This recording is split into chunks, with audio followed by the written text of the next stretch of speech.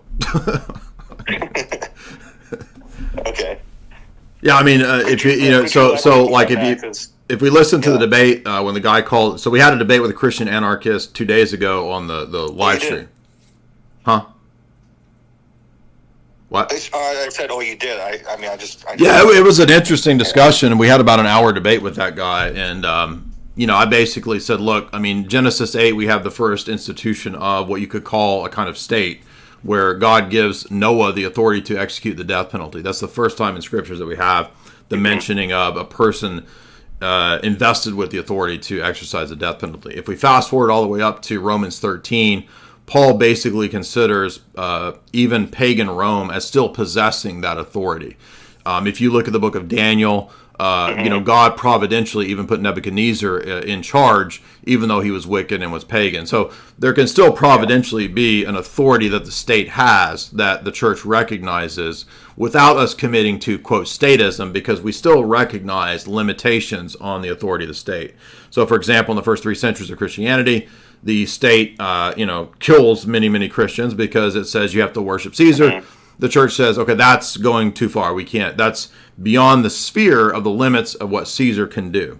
Caesar can't compel us to worship Caesar because there are limitations in authority, and a higher authority then Caesar tells us that we can't do that. The history of the Christian church then is 2,000 years of coronation ceremonies and monarchies and imperium. It is not an anarcho position. That's a post-Enlightenment libertarian position, which has nothing to do with Christianity for the first 1,500 years of its existence. So, the Bible consistently talks about monarchy. The Bible consistently talks about, honoring those who are in authority over you. Peter repeats the principles that are in Proverbs in his epistles. So, Christian anarchism is not a real position. It doesn't exist. Okay. That's interesting because I read Hennessy and Tolstoy and but Tolstoy's a heretic. I'm serious. Like he's like a known. Yeah, I'm not disagreeing with you. Yeah, he's a known weirdo. Yeah, very much a weirdo. Yeah, I don't disagree with that. My point is from reading those texts is and their arguments. I can definitely agree with the monarchist from my understanding from what they were saying. That makes sense. But we live in an age now where democracy is. So it's kind of akin to the way that Rome operated, where we pray for the leaders that we have to become Christians, but we don't follow everything that they tell us to do if it goes against God. So I mean, when you go to the liturgy. Say what? Is that somewhat also kind of like voluntarism, anarchism?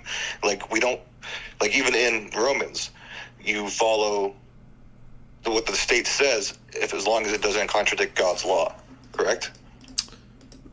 Generally speaking, I think that's true.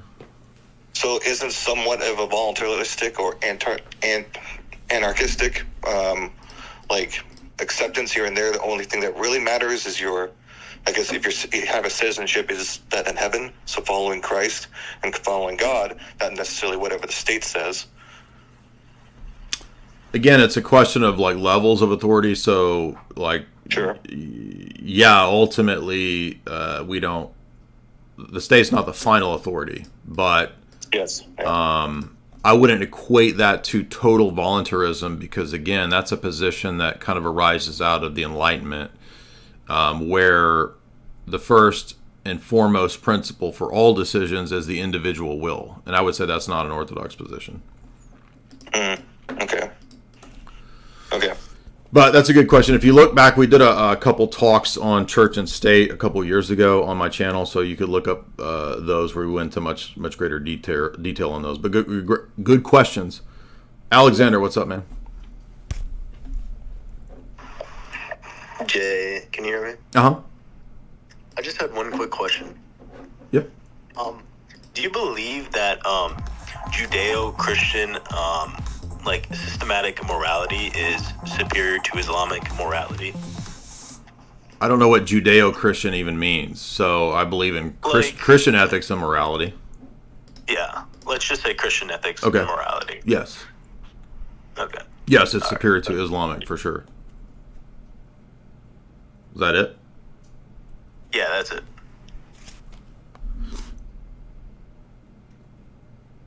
It's easy. Thomas, what's up? Frederick Schwallenberg, $3. Thank you, Frederick. Back in my right mind, 88, $5. Jay, those podcasts you did 2 weeks ago were some of the best laughs of my entire week. Thank you. Glad that we can entertain. Thomas, what's up? How you doing? Unmute. Can you hear me? Yes, sir. Okay, well, I wanted to challenge the idea of objective morality. Okay. So, my understanding, you could correct me if I'm wrong, but my understanding of the word objective is that it means for something to exist independent of an observer or opinion. Yeah, I would agree with that. Sure. Okay. So, if that is the case, then I don't see how morality can be objective, either from a human perspective or from God's perspective. And I'm not advocating libertinism, but whether it's God who gives us morality or if there is no God, it's just mankind that gives us the morality. Ultimately, it would just be based on might makes right. If God gives us morality, then we follow it because God tells us to follow it. So no, this is No, we think that morality is a reflection of God's own holy character. So the basis for the morals is not God's arbitrary will, but his own nature and character. Well, how does that make it objective? Could you explain? Well, because he's the ultimate objective absolute. Okay. And the objects that have their being are caused and have their being in the divine logoi. So those are the objective standards, right, by which God wills to have things exist, is not a subjective perspective. Does that make sense? So is God then like subject to those things determine what God does? Well, his nature determines what he does, yes. Oh, okay, interesting. Like God couldn't do something against his nature, right? So like he wouldn't do. Like, and I like to put it instead of couldn't, he wouldn't. Because couldn't makes you think that there's something that stands behind God by which he's conditioned. Well, God's utterly free. This is one of the problems that was discussed in Dr. Jacobs' paper and presentation, is that in the Western mindset and in Greek philosophy, God's conditioned, so he couldn't. Well, in Orthodoxy, he's utterly free, but he wouldn't, because he's always consistent. And that's a better way to put it in the language, because you realize, well, there's nothing higher than God himself. And so he's not limited by a couldn't. It's consistent with his nature. He would never do that because he wouldn't, because that's who God is. well, I might take a little bit of a pushback on that. I'm not trying to be contentious, but I would say that the way Paul phrases it, he says it's impossible for God to lie. So you could just say it's impossible because he wouldn't. But well, that's what I'm saying. Yeah. I'm trying to explain words that if somebody's struggling with that, we could say, well, look, what that means. It's impossible is exactly what we expressed. Yeah. So you can use that language as long as you have that qualification, understand that it's not, that there's something that beyond God, like logic, or some certain kind of restrictions that limits him and restricts him. So I'm fine using that term. It's just for rhetorical purposes. It might be better at certain times talking with certain people to say, well, yeah, I would, again, like there's a couple, some Orthodox theologians in the modern era, like Zizulas, I was gonna say Zizulas, they will use this terminology as if God can even go outside of his nature, and I disagree with that. I think that Zizulas is wrong when he speaks that way, and that I think it's Ludovicos has a good response to this, where he points out that it's not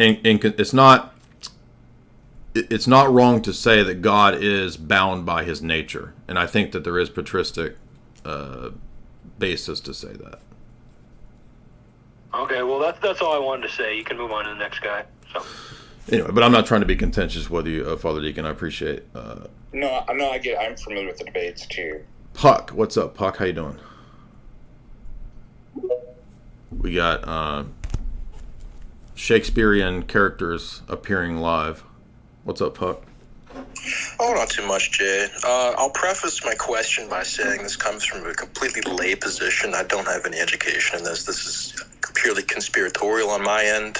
But I personally sort of have a belief that Islam is not exactly natural. I think that it was engineered as a response to the Roman destruction of Judea. And I think that it has quite a few inputs from Judaism and from Arianist theology. And I was wondering if you think that there is any merit to the idea that Islam was created to conquer Rome as a revenge for destroying Judea. I mean, I don't know about that. I do know that there is scholarly support for the belief that Arian and Nestorian Christianity and Talmudic ideas certainly are part of the rise of Islam, but whether it was a full-on revenge conspiracy, I don't know. But interesting question. So I can't add you if you are a full-on blank profile. So maybe I can. I don't know. So the full-on blank profile that is trying to speak is you're private, so there's no way for me to add you. So I don't know what the point of that is. Fart Talk. We know this is going to be high tier. What's up, Fart Talk? Hey, Jay, I first heard you on Red Ice Creations 20 years ago. So if you remember that. What's up? Well, it's kind of funny the guy brought up Christian anarchism. I sort of had a globalist question, if that's all right. Well, the topics are not that. So, did you have a theology-related question today? Well, Topics are Islam, Catholicism, Judaism, Gnosticism, Protestantism.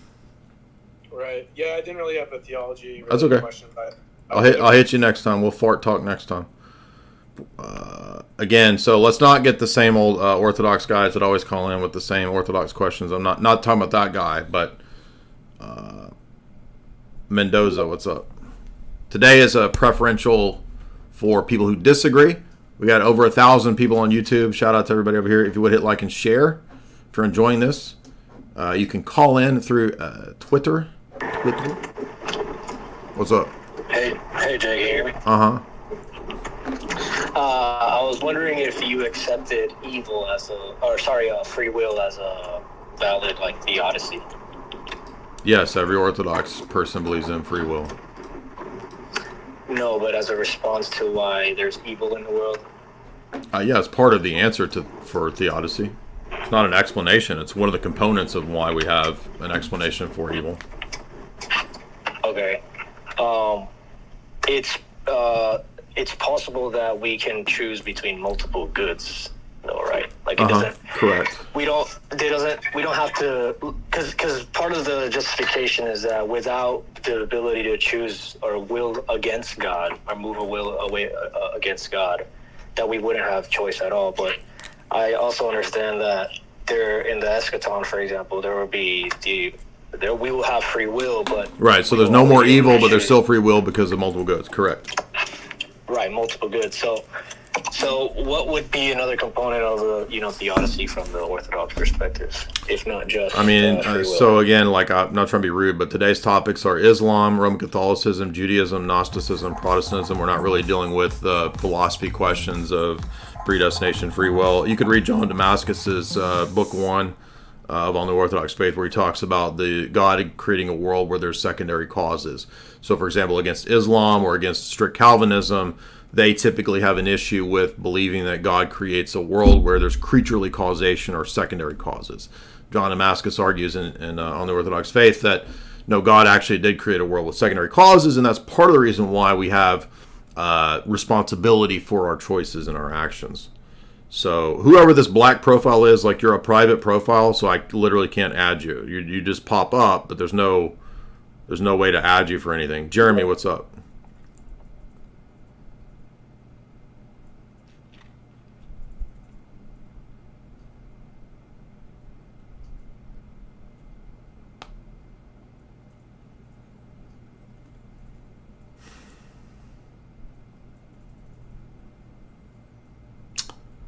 It says it was a troll bot account. Damon, what's up? Unmute.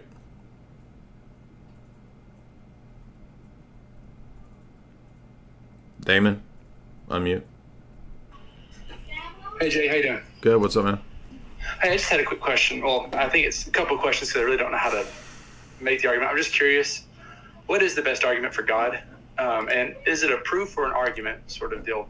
I mean, I think the transcendental argument is a proof, and that's the best one. If it goes to God, then how do you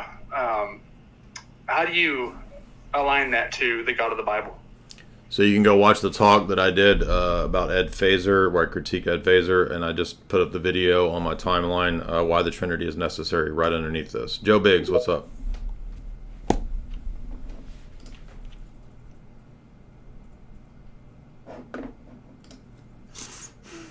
Unmute. Hey Jay, can you hear me? Mm-hmm. Yes. What's up? Where's all the Muslims at? When I put Sneako in the other day, it was like a zillion Sneako goobers in here. I think they wise. What's your question? Can't hear you, man. You're cutting out. So again, it's open forum for people who disagree. Primarily, I want Muslims, Roman Catholics, people who are defenders of Judaism, Gnostics, Protestants, Jehovah's Witnesses, Unitarians, Who else is out there? Who am I forgetting? Where's all the Muslims at? I don't. What's going on? Ads. What's up?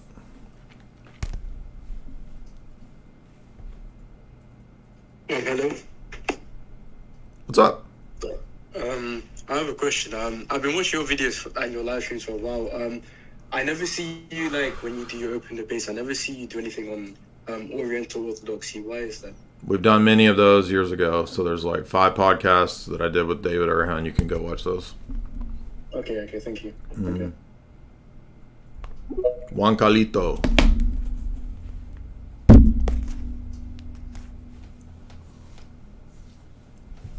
Irina, $25. Thank you so much, Irina. Juan, do you want to unmute? Hey, what's up? Can you hear me? Yes, sir. Great. I have a question. This is something that I've been thinking for about 2 weeks now. Mm-hmm. And you're a philosopher, right? Some might say, as Oasis says. Okay, this is the, like, for instance, there's when an atheist denies the existence of God, for me it's evident that they aren't able to interact with the nature of what they are denying. What? Can you start over? I couldn't hear you. When an atheist denies... An atheist? Yeah. Okay, sorry. go ahead. English is not my... That's okay. Atheist. Yeah. Denies the existence of God. For me, it's evident that he is unable to interact with the nature of what he's denying.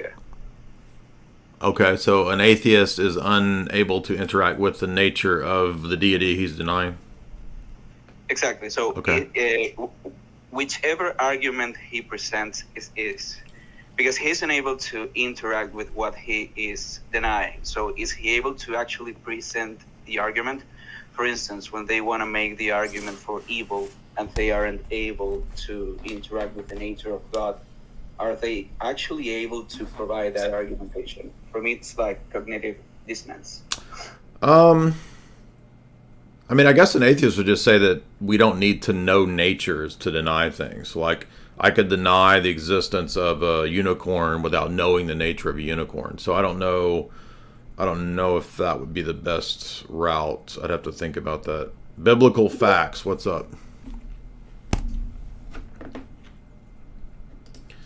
We got like 1,000 people on YouTube and 80, 90 people over here. Where's everybody at? Nobody wants to call in? There's got all these atheists in the YouTube chat. Why don't you guys call in?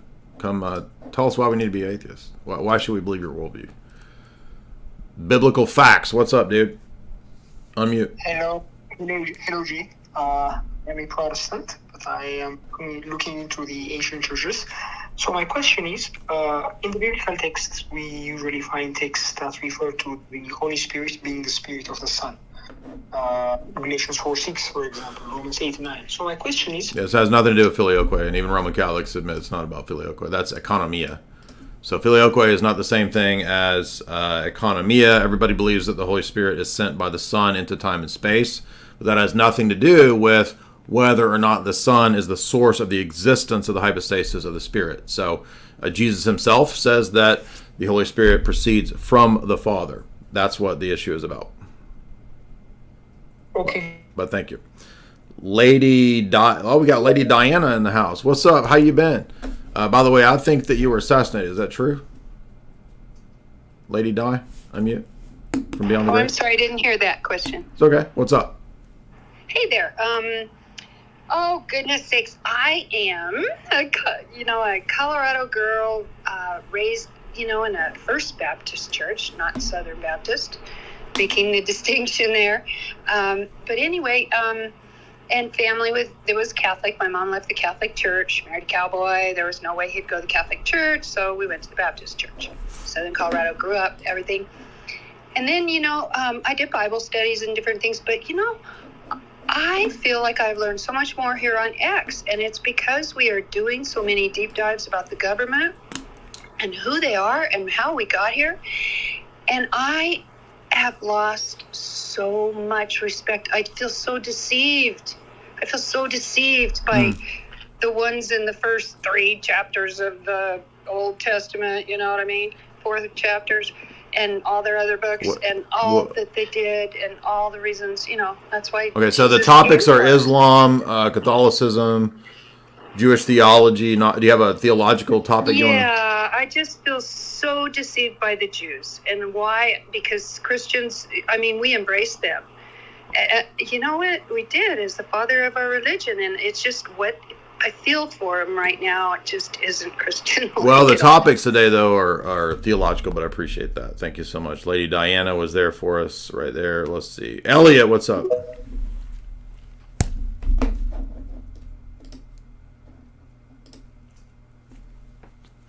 So today's topics are about 1,100 people over here. Shout out to everybody on YouTube. Nice 1,100 crowd.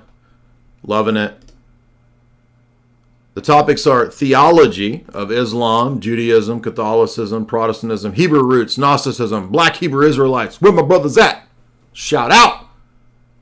Pagans, Neo-pagans. We might as well open up to atheists too, even though I didn't really want to do atheist stuff. But Elliot, what's up? You don't have to raise your hand. You're on, man. Unmute. Elliot.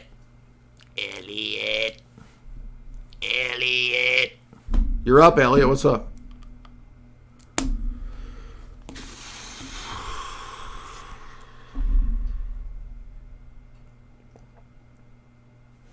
I'm gonna have to do like I did the other day, and I just start making fun of the profiles. But which y'all on YouTube can't see it. But let's see. We got a British Lord over here with Chris Brunette. What's up? Looking like a dang Brit Lord. We got a Libertarian Wine Mom. Shout out to Libertarian Wine. We got a Cobra. Shout out to BTC, Bitcoin Swab. Literally Stallone Cobra over here. We got a conservative Catholic husband. JR, why don't you get up in the chat, man? Where you at? I'm gonna invite you to speak. Come on, man. Tell us why we need to be papists. Tell us why we need to follow Frank. Where you at, dude? Who else is in the chat? He didn't want to come on. Why don't you want to come on, dude? I'll be nice to you, I promise. We got Andre with a dang slow boy face over here. We got see, this happened. This worked the other day. I started making fun of people, and then people started coming on. We got J-Man looking like a fourth grade, looking like his fourth grade picture, like a slow boy in the fourth grade. We got Sterling looking like a Eurovision trans winner of the competition, looking beautiful, I might add. Who else? We got JDS looking like a dang. If Jonathan Pajot became an IP beer man, JDS, what's up? Shout out to JDS. He's not LDS, he's JDS. He's okay. Here, what's up, Apollo? Papist man, what's up, dude? Unmute. Make me a papist. Hello? Yeah. Welcome. Quick question. I'm not going to try to get the beef out of the way between the Catholics and the Ortho Bros. Mad respect to you. Love you, Jay. But I do have a theology question. Yes, sir.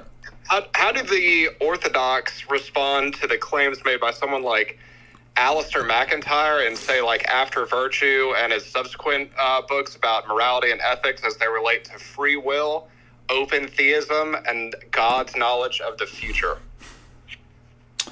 I've not read that book. I read Whose Justice, Which Rationality, and I would say Great book. Yeah, I would say generally we agree with virtue ethics for the most part as Orthodox. Okay. I don't think we would in any way affirm open theism because it's usually premised on a dialectical opposition to some form of predestinarianism. And the way that Orthodox theology usually resolves that kind of a question is Christology, where we think there's a balance between the created human energies and the divine energy and synergy. That becomes the model for everything from the inspiration of the scriptures, again, the Christological model, our participation in synergy with grace. It's a synergy. So we just typically reject a lot of the dialectics, and I would argue that open theism and predestinarianism are premised on two sides of a dialectic. But I haven't read the McIntyre book you're talking about to comment. Okay. Can I have a follow-up question? Sure. Okay. I asked this in the Twitter chat, but I've seen around YouTube, and this is kind of in relation to open theism. I mean, I'm not an open theist. I mean, I think that it like you said, it's just two sides of the same dialectic. But how do you understand like some of the arguments put forth, like I said on YouTube, that have to do with like panentheism and how it relates to like kind of the quantum woo consciousness stuff, and it's more of like a Christian idealist monism, but the monism isn't material. I think all of that's a bunch of kind of nonsensical stuff that you get into when you don't have the essence inner distinction. So for orthodoxy, everything is premised on the distinctions in the triad. That conditions the distinctions in Christ and Christology incarnate. That conditions the distinctions between essence and energy in the sacraments, ecclesiology. So it kind of all flows consistently. And there's a unique Christian metaphysic that I would say is best laid out in John Damascus's On the Orthodox Faith. And if you read that book, you'll notice that it's pretty much laying out all the stuff you hear me always talk about. And that guards us from falling over into this open theism stuff. By the way, I just did a talk. No, I didn't do a talk. I just read multiple chapters. Oh, I put up the image from the Western Cambridge Companion to Western Mysticism and Esotericism.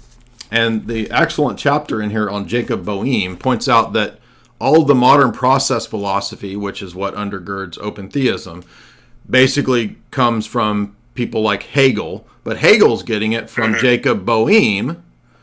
And if you if you look at the critique I made, that's all from like Kabbalistic stuff. So. Oh yeah, that makes sense. Yeah. Okay. Well, thank you. Good questions, Luke. So it's for people who disagree today. So we always get Orthodox people who want to ask. I'm not mad at that guy. He was Roman Catholic. I brought him on, so I appreciate him coming on. Luke, what's up?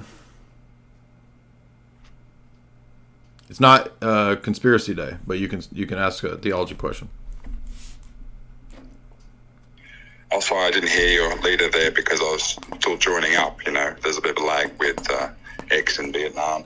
Yeah, I saw the word Gnosticism in the space, and then you were talking about them being linked to the Kabbalah. Mm-hmm. And I think the Kabbalah is a very, very bad thing. The Ordo Templi Orientis will get their Gnostic Catholic Mass from the Kabbalah. Correct. And they claim line from the Sabbatine Francus. Correct. They're in court in Arizona right now with a spirit cooking 2.0 trial of Adam Woodruff Smith. Okay. I appreciate that, but every time you come on, that's the topic. That's not today's topic. I appreciate that. Dalton, what's up?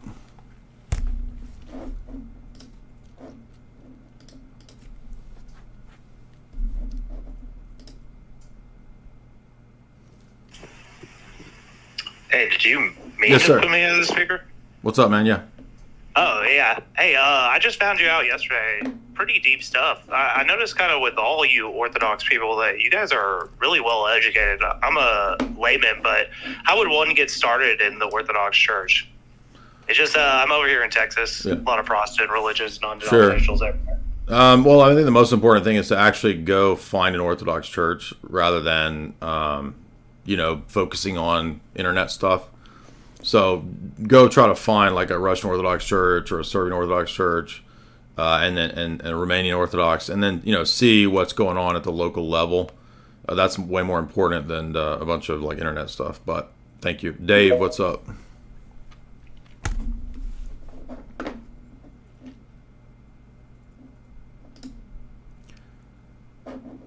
Whose radio show? What are you guys talking about? By the way, if you guys want to call in, you can call in right here on X. Dave, you got to unmute, man. What's up? Hey, this is about Hebrew roots and something I'm seeing with a little bit of crossover with the evangelicals. Yeah. I don't know if you've seen it, but I have, yeah.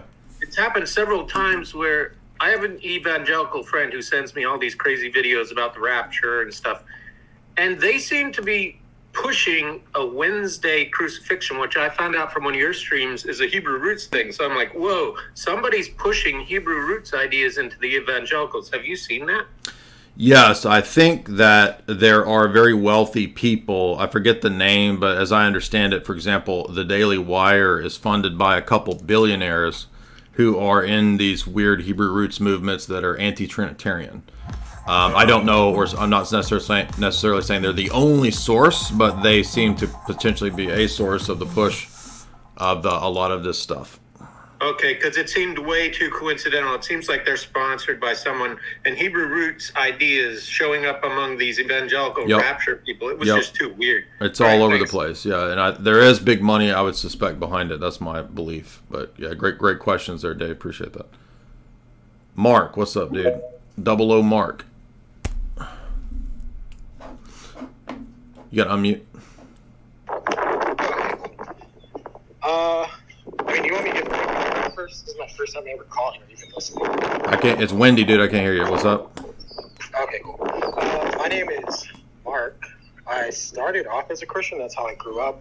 Saw a lot of good stuff, great stuff.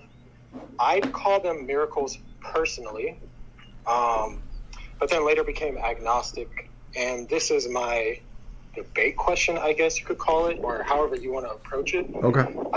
I left Christianity and kind of explored. I got into a religion called Taoism, and then my wife is actually Muslim. And so obviously you can tell there's a lot going on here, right? But the reason that I say I am agnostic is because I actually believe it's almost like when we try to describe God, or it's almost like we're trying to humanize God. I forget, anthropomorphize.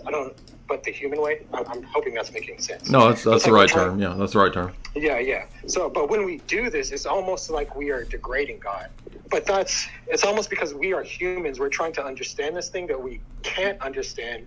And by almost trying to understand it and then express it to other people, it's almost like we're bringing it to a lower level. Well, that sounds like, right, that's a very common, popular kind of presupposition of Eastern metaphysics.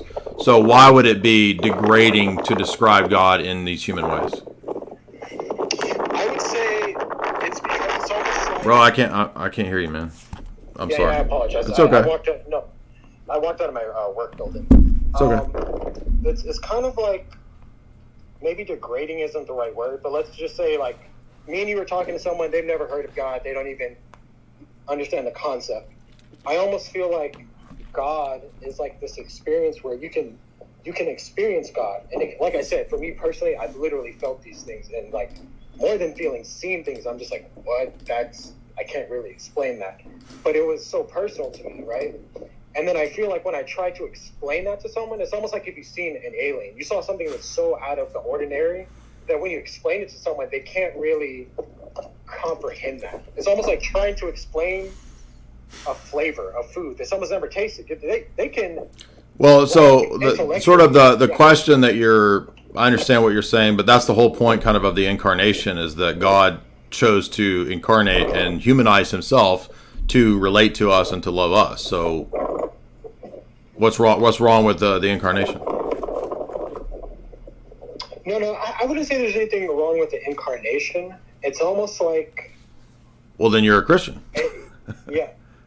Not to say, but okay, so this is where I feel I depart from Christianity a little bit. Because I still feel like for me personally, I believe it was my personal path, and it was the best path for me to understand God, and I was rocked. And so is it all relative? I don't understand. Yeah, and that's what I think. I think it's a little bit relative, because let's say it's someone that's like born in Japan or something, and they're just like literally, or maybe China. Maybe China is a better example, where it's like a suppressed thing, where it's like, we're not letting Jesus in here no matter what you do. It's like a suppressed, and so it's like for them, I almost feel like if God wanted to, God could reach that person still come into their life, still reach them, and it might not be. Well, but none of that would prove relativism. So I don't understand why that would lead to relativism.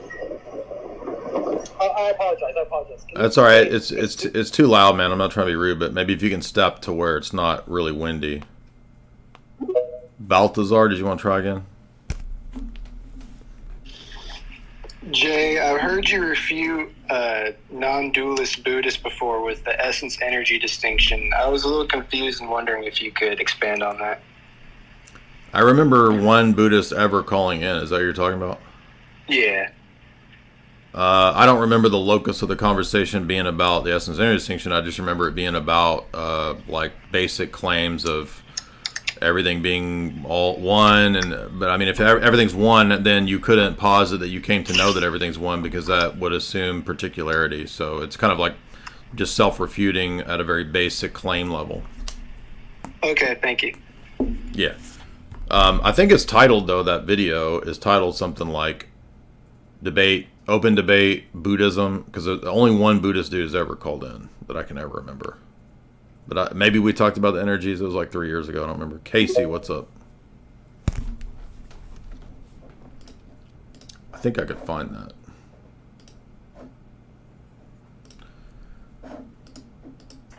What's up, Casey? Hey, Jay, how's it going? I just have a couple questions in regards to Catholicism. Okay. And I guess Orthodoxy will come into as well. In regards to the saints, in a hypothetical scenario, I guess you could say, of a union, how would we, I guess, how could we make that cohesive? How could we bring the saints together on both sides of the schism? Is there a way from the Orthodox point of view to do that? Because I know obviously there are no saints on the Roman Catholic Church. What do you mean? No, I understand that from the Orthodox point of view there isn't. They don't view them as saints. But if there was ever a union, would there be a way to? Okay. Okay. What's the other question? That's I guess that basically actually answers it all. Then thank you. Yeah, I mean, again, I'm gonna do a separate talk on this book because there's so many good chapters in it. The Cambridge Companion Handbook to Western Mysticism and Hermeticism, because we see a pretty clear pathway from medieval Roman Catholic theology into the prelest of the Roman Catholic women histrionics. And there's several chapters that illustrate this. The two key chapters are medieval female mysticism. I thought that chapter was going to be terrible. It was actually hilarious because it focuses on all the medieval histrionic women, from Hildegard to a bunch of other broads I've never heard of. Great chapter. And then the other chapter was medieval Latin mysticism by Bruce Milam. So it's basically just academics doing their scholarly essays on all of these people. But, for example, in the medieval Christian mysticism chapter, there's a highlighting of, let's see, everybody's highlighting, Underhill. No, that's a modern person, excuse me. Augustine, Erigena, and he's not arguing that Augustine is primarily a mystic, but that Augustinian views of the intellect and the vision, the intellectual vision of God, set the stage for the mystical Latin approaches. So the focus then is Erigena, Bernard of Clairvaux, Francis and his stigmata, Bonaventure, Meister Eckhart,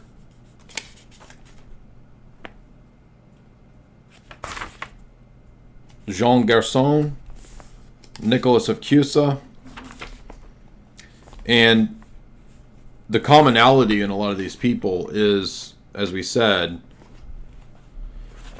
pantheism, dialectical opposition, ecstatic states, stigmata, not all of them, but stigmata pops up here for the first time, and the flight of the soul away from the body towards union with God. So there's an antibody presupposition of a lot of these Latin mystics. And then in the chapter of the women, this was very telling. Hildegard of Bingen and women's mysticism in the Middle Ages. Guess what the common pattern is with the women? Sex. I'm not trying to be rude or hurt people's feelings or entice you all. But one of the odd obsessions seems to be that the medieval women saints of the Latin Church, quote unquote saints, or even, not even, I don't think Hildegard's not a saint, but she's mystic, right? And some of these women sort of lay the groundwork for the later Roman Catholic histrionic women saints. It becomes very SEX obsessed, literally. Everything about the views of Jesus is as a pseudo-SEX relationship, whether it's Hildegard or Gertrude the Great, who literally describes everything in a very phallic way, to the Beguines and their, how can I put this? Because they are choosing to not have a relationship with a man, all of the experiences are then transferred to Jesus. And although I understand there is an analogy between the union of man and woman to the church, it does not mean that the primary focus of one's relationship to Christ is a sexual one. And that's exactly what happens in these medieval women saints, quote unquote. It's just wild. So, very telling. This illustrates the point that we've made many, many times over, which is that when the Roman Catholic Church deviates the Latin Church, it's not surprising that we begin to see many of these bizarre manifestations. And from the 13th, 14th, 15th century, these manifestations don't subside. They go wild into even crazier stuff with spiritual orgasms. Okay, in Teresa of Avila, Jesus then is giving circumcision rings to women. He's carving in their chest. This is insane. Okay, nothing at all like this in the first 1,000 years of Christianity in what's considered Orthodox sainthood. Sanctity is not a bunch of bizarre manifestations like this. It's not me becoming Jesus. For example, Francis of Assisi has a vision of a crucified angel. Because there's no crucified angels. Okay, this is weird.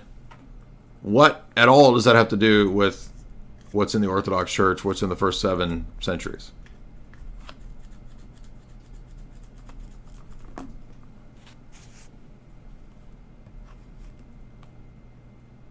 Funko Pop Fabio.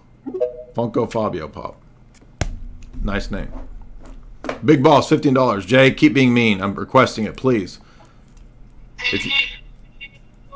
Oh, Pay Piggy.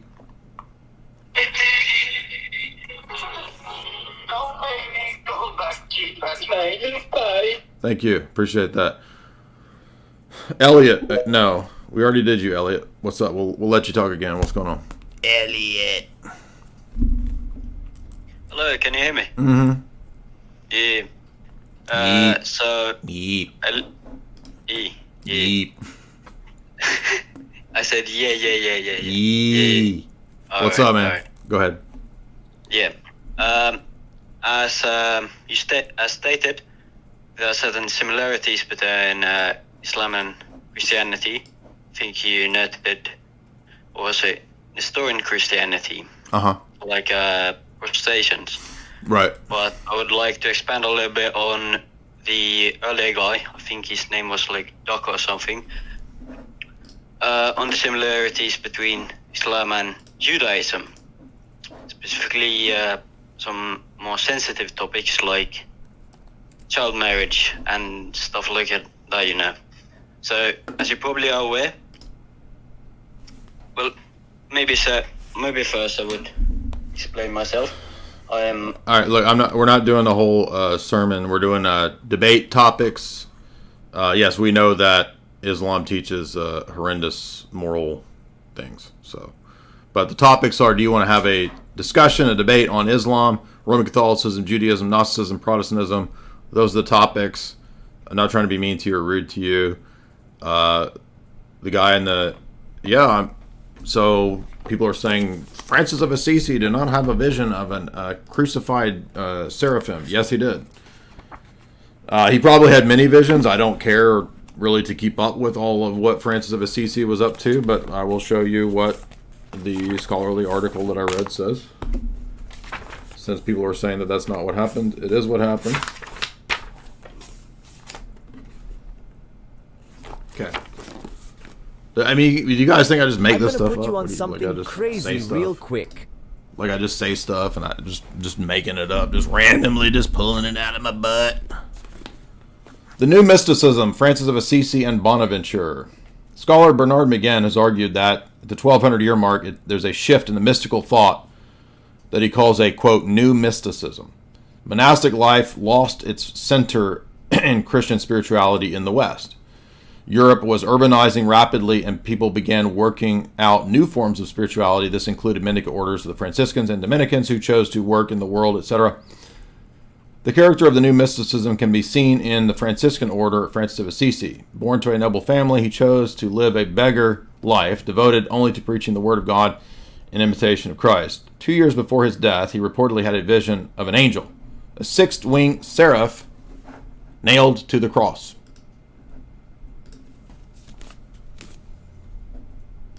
Now, if that's false, you can go take it up with this scholar man.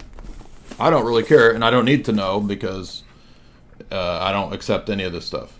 So you can go take this up with Professor Bruce Milem, M-I-L-E-M. Go argue with him.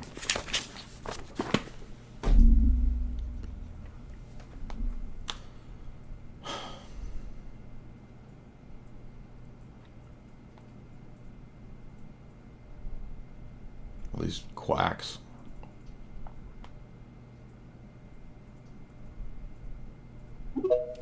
Kevin, my boy Kevin. What's up, Kevin?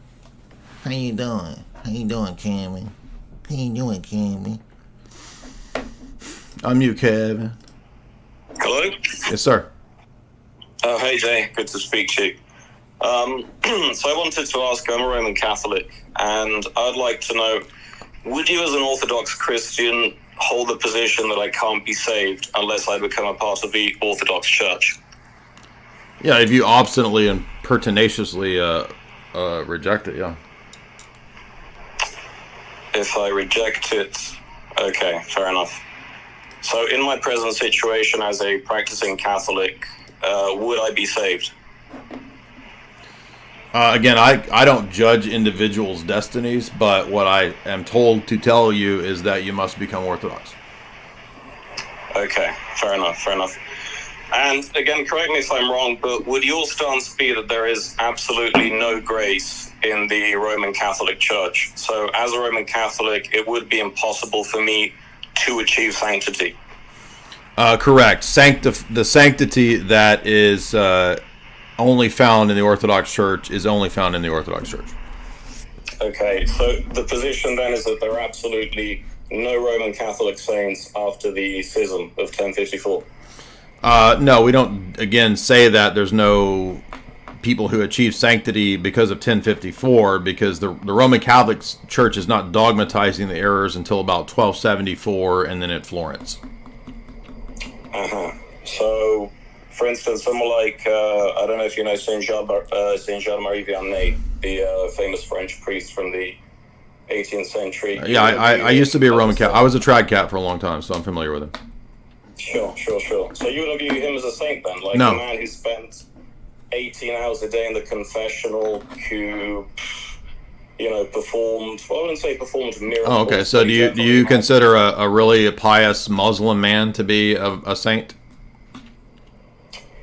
Well, I don't know any Muslims that spend 18 hours a day in a confessional. Oh, okay. So salvation is achieved by 18 hours in a confessional, even though Paul talks about dead works. Bill, what's up?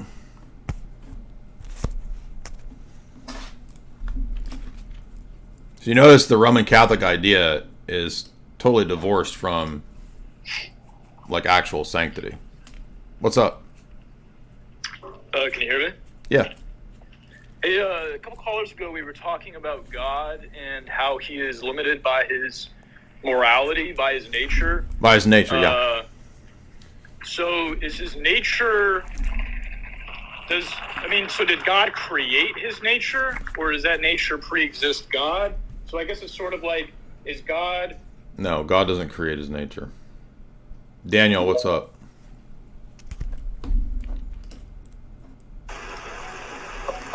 Yeah, what's up, man? I just called just to ask you a question, right? Okay. You know tag, right? Yeah. Does it just argue for a deity or for like the totality of revelation, right? No, I think that also has to include the totality of revelation. Yeah, but like, how do you actually get to that place? Like, how can you prove all the historical events just from tag? Because it's an argument for the entire worldview or paradigm. Okay, why can't I just take the parts of tag that work, right, to make a coherent worldview? Because it wouldn't make sense with the paradigm. The paradigm includes the whole paradigm, so it excludes the possibility of taking parts out. So, okay. So why can't I just believe in a triune deity with energy essence distinctions and then reject Because everything you else? can't. There's no such thing as that divorce from the actual revelation of that in history. So you would just be copying and pasting the thing that already exists in history, and it would be obvious that it was a copy-paste job. Matthew, what's up, dude?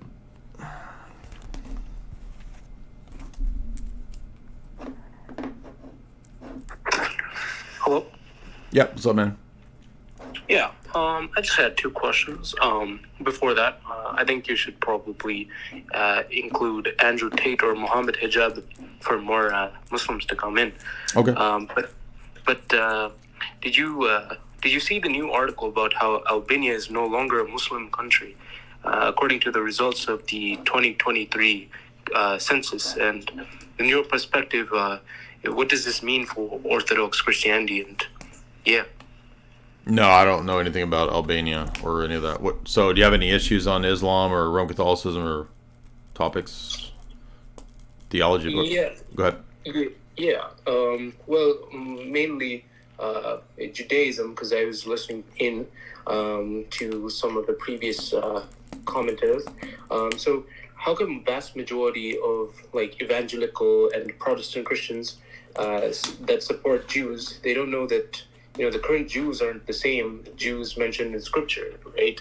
Because there's a lot of ignorant people in the Bible Belt and in the Midwest, and they don't know anything about history or church history. So that's why.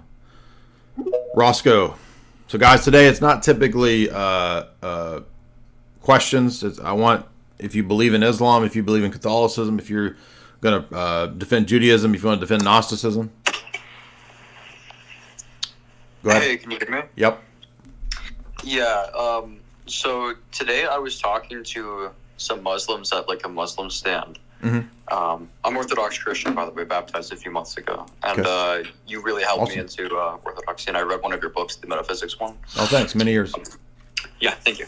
So anyways, I talked to these Muslims at this Muslim stand because it was Canada Day. I'm in Canada.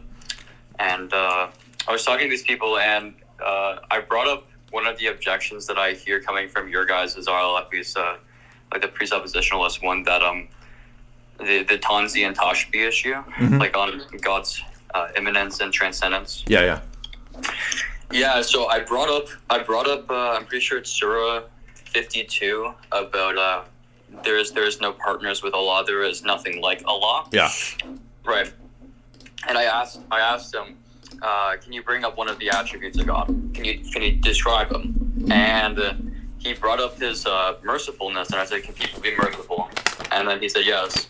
And then I said, okay, then that's a partner with Allah. You've just attributed to Allah what is attributable to humans. You're comparing him to humans then. And his objection to that was that the attribute of being all merciful cannot be attributed to humans. Right, it's like the omni aspect of it cannot be attributed. So like, what would your reaction be to a Muslim who brings that up? Well, I mean, even if he were to hand wave that one attribute, I mean, there's 99 other attributes, right? That we can go to. Okay, so like, what would one of those be for you? What's your go-to? Let's find a list of the 99. Okay.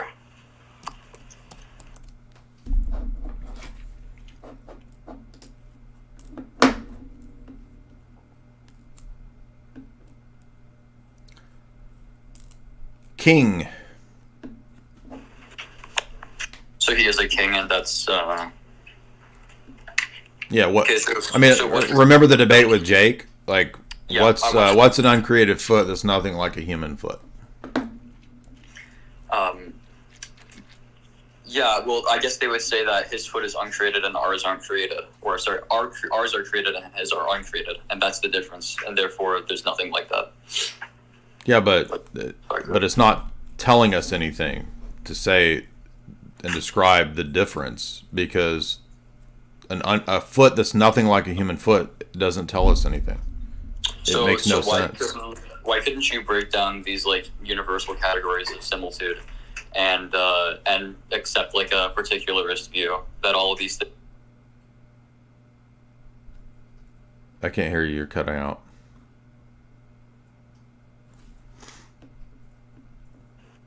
Are you there?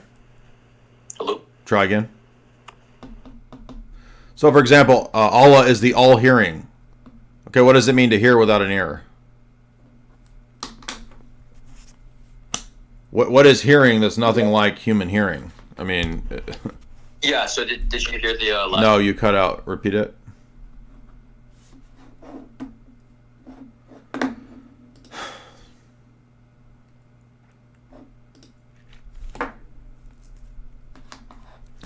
All of these terms are created terms and names.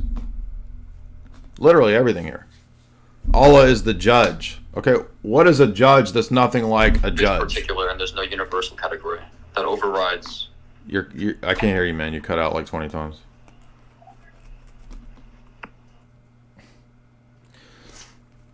What does it have to do with universals and particulars? I mean, they're nominalists, so if you're talking about questioning nominalism, then that makes their position even stupider. But go ahead. Yeah, I don't think this is gonna work. I'm sorry, man. No, try again. You're here. Okay. So why? Okay. I don't know how much of this you responded to because I have to keep on leaving and you keep on freezing up.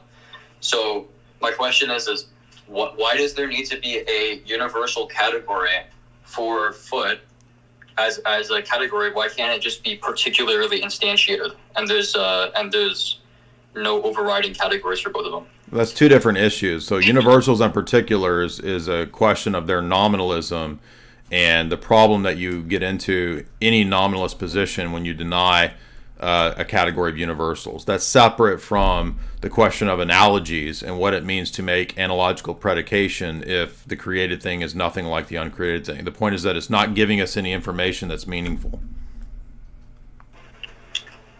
Okay, well, the guy that I was talking to, he said that there are similarities to Allah. It's just that the categories aren't the exact same. Like none of the. No, but again, that's not that's asserting the thing that's not answering the problem. Okay, so there's a similarity, which is what? Okay, so like for example, all lovingness. we can be loving, but we cannot be all loving, and therefore we don't have that exact. But that's why I said fine. Like he can have that one. Tell me what being a judge is. That's nothing like a judge, or being a king. That's nothing like a king. I don't think that humans judge all of creation. You're missing the point. Like, that's just telling me a dissimilarity. So how is there a similarity between a human judge and Allah if there's no similarity? Yeah, well, they conceded that similarity. Well, but the text of the Quran, it's not 30 whatever, it's 42:11 says there's nothing like him. Yeah, he brought up some like weird Arabic translation, or like he started translating it on the spot, and he said it's talking about like exact similitude. It's not talking about partial similitude. Okay, but if there's somewhat of a similitude, then we're in the Jake type of position, right? Where it's like, well, what is that then? So what's the analogy? Because the point is that if Allah never enters into creation, then you're never actually referencing or touching upon the thing that's being talked about. Yeah, so like I watched the Daniel Hikikachu debate where he said that Allah's hands are that by which he grasps things. Yeah, and which is what a hand does, which is telling us nothing. Yeah. So it's telling you that is the mechanism by which God like manages creation, or like makes what he wants of creation. Yeah, but that's again appealing to another created analogy that, like, the way a hand grasps, that's a thing that a created hand does. So you understand that A hand is the only thing that makes sense about a hand is that it's extended in space and it's a body, right? Okay. So they're then taking something that is extended in space and time that's a body and saying that, but the thing that has no body that's not extended in space and time is like that. And then when you ask them, well, how is it like that? And they say, well, it's grasping things. That's not telling us anything other than what a hand does, and it's begging the question. Okay. I mean, I think that they would probably have an answer to that, but I mean, Go ahead. So repeat the statement. What is the answer? Yeah. So the answer is that they're not exactly similar. They're not the same category. So like you have a hand in the same way that That's I called have analogical predication. So that's why I brought exactly. it. Okay. Yeah. So they would affirm analogical predication. I know that. And that's why we went in the debate to Jake explaining then what is an uncreated foot that's nothing like a created foot. What's the analogy? So like maybe they can't describe that, but they can describe other things like his love or creation, right? Because there's things that we can't explain. It's not a question of explaining it. It's a question of being consistent with what the Quran claims about how we predicate of Allah. So if there's no time at which you ever interact with Allah, how do you know that these terms and these words are telling you anything? They would say through some sort of analogy. But that's begging the question because Allah never interacts with creatures. So what's the basis for the analogy? In Islam, God doesn't interact with creation? No. Well, there might be some schools that would argue that, but no, Allah is not in the created order. So like you believe that, for example, the uncreated energies can be revealed to us? Yeah, God is immanent. Right. Many of them, there might be one, I forget what, one of the schools might believe in divine immanence, but most of them don't believe in immanence, I don't think. I'm pretty sure that's like the Tashbih Tanzi issue. But yeah, I mean, I don't know if this is a catch-all issue, because this... It depends on what Muslim you're debating, right? Because it might be a taqiyya. It might be a taqiyya, if I'm being honest. Well, it depends on which Muslim you're debating, because like some of them will believe in analogy, and some of them won't. Okay, so then how would you deal with those people? Which ones? The people who believe in divine immanence. I guess I would say, in what way is Allah present in the created order if you believe in, the Islamic doctrine of divine simplicity? Like, how would you respond to, Allah being unchanging and yet being present in time and space in this place or that place? I don't know how they would account for that. I do know that there are some who believe in immanence. Yeah, I don't know how they would account for it, because the other Muslims that don't believe in it would say that very point. They would say, well, but how is Allah present if he's unchanging, etc.? Sorry, repeat that last bit. The other Muslims would critique those Muslims by saying that, how is Allah present in time and space when Allah is unchangeable and impassible? Well, we believe that the energies are dynamic, so they could probably say something similar, like God can... No, they don't believe in divine energies. So, no, they don't have the same view. I'm not saying they would make an essence energy distinction. I'm saying that they might say that God is dynamic and can act within time and space. Okay. So I would take a different route of approach with that Muslim. Okay. So, on what grounds would you critique those people then? All the other ways that we critique Islam. Okay. Well, I guess that's all I have. Did you hear the first, say, 30 minutes of today? No, I actually just got back home. It's fine. So I went through about 8-10 passages that say that the Quran is confirmed with prior revelation. That's an even better argument. It's clearer. Okay. Are you familiar with that? Yeah, I've heard of those. I haven't read the Quran, so I probably wouldn't have the best point of reference. Yeah, so basically there's 10 passages that say that you can confirm the Quran with the prior revelation of the Torah and the Gospel. But of course the Torah and the Gospel do not teach anything close to what the Quran says. Yeah. I also, one of the other things I brought up to him is there's no real precedence for Islam in the first 7 centuries. You have Arianism, but that's not even that's not even anything like Islam. That still teach like a creation of this terminal eternity. Exactly, and that's why the Quran tried to argue. You can tell in like these 10 passages that we went through. You can tell they're trying to argue that the new revelation of the Quran is confirmed by the Torah and the Gospel. But then when we go and see all the contradictions, they'll say, "Oh, well, that's all corrupted." But of course, the Quranic passages don't say that it's corrupted. Okay.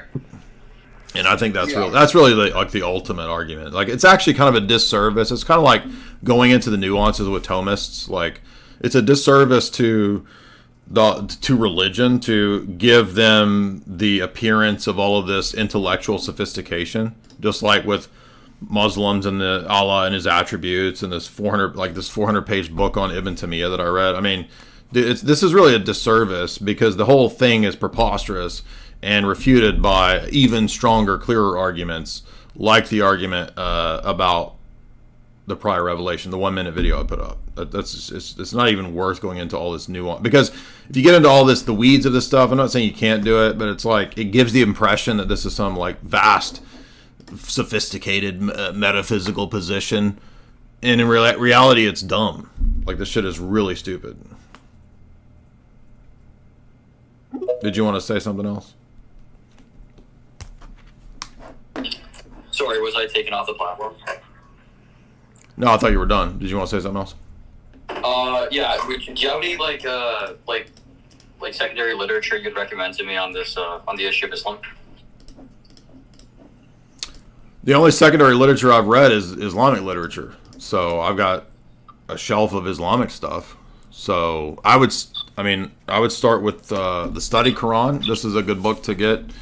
It's put out by Sufis, so the Muslims aren't going to accept it, but the study notes are good for giving you like a lot of Islamic perspectives from the different Aqidas. So I would get the Study Quran if you want like to read that text, and then I would say the Oxford Companion to Islam is good. I've read a lot of the pages and passages in that. And then beyond that, I just have like a bunch of like Sunni texts and creedal texts and expositions. All right. Yeah. Thank you. I appreciate your answer. God bless. But those are kind of boring, so I don't know. Lath. Panoptic Line, $5. Thanks for all that you do. I'm torn between Orthodox Christianity and Neoplatonism. Okay, well, Neoplatonism is not really a position. So, why is Orthodoxy personal and emotional pursuit of theosis better than Platonic rationalist focus? Well, I think in Platonism, you're not going to get the fulfillment that you're looking for. You need community. You need relationship with a personal God. Platonism offers you knowledge of logic and forms and numbers. It's not a relationship with God. So that's what... It's a question of, is God the number 7, or is he a personal God? Big Boss, $15. If you keep being mean, I'm going to stop sending super chats. Okay, well, I don't think I'm being mean, but Blue Skittle, $5. If you put Sneako in the title, it never disappoints. Yeah, I need to put, I don't know, what, the hijab or something, I don't know. Tronicle, $15. Jonathan Pajot made the same point. How do you know that the secular accounts of history are reliable or true? Yeah, exactly. The Jake guy that came on was a good example of the problem with skeptics. It's not a knowledge problem that their argument always says, the world says this, so it must be so. Yeah, I mean, it's just really low-level, low-tier stuff. They don't even understand the questions being asked to them. Glocktavius, $25. I just want to use your platform to shout out to my homies, the Black Israelites. Well, you got it. Glocktavius, $25. When are we going to get a full cringe-themed live show? I just did one in Vegas. What do you mean? So, like, the first 15, 20 minutes of my live shows are me doing the cringe comedy live performances of the songs. What more could you ask for? What do you mean? That's what you get, bro. That's why you guys should come to the live events. Instead of asking me to record it and put it on the internet, no, just come to live events. That's why I don't record it, because nobody will come to the events. Andy, $2. How do you respond to Joe Rogan's doubts about the reliability of the Old Testament transmitted orally? Well, I mean, we presuppose that God providentially preserved it. That's the whole point of why we would believe in divine revelation, is that God has the ability to preserve it. That's why the debate ultimately, whether it's Joe Rogan or the guy that was on here earlier, is about presuppositions. Like what's possible and what's not possible. I mean, if God exists, can't he preserve the revelation? Lath, what's up? Hey, what's up, Jay? Can you hear me? Mm-hmm. Yeah, so I just wanted to add a couple things to what the guy prior was saying. What, who? That's fine. Like the previous guy. Okay. Yeah, so firstly, it's kind of a little bit of a contradiction, but if you go into Sahih Muslim 758b, Sahih Muslim 2612e, basically you'll see that Allah created Adam in his own image. So hold on, Sahih Muslim what? 2612e.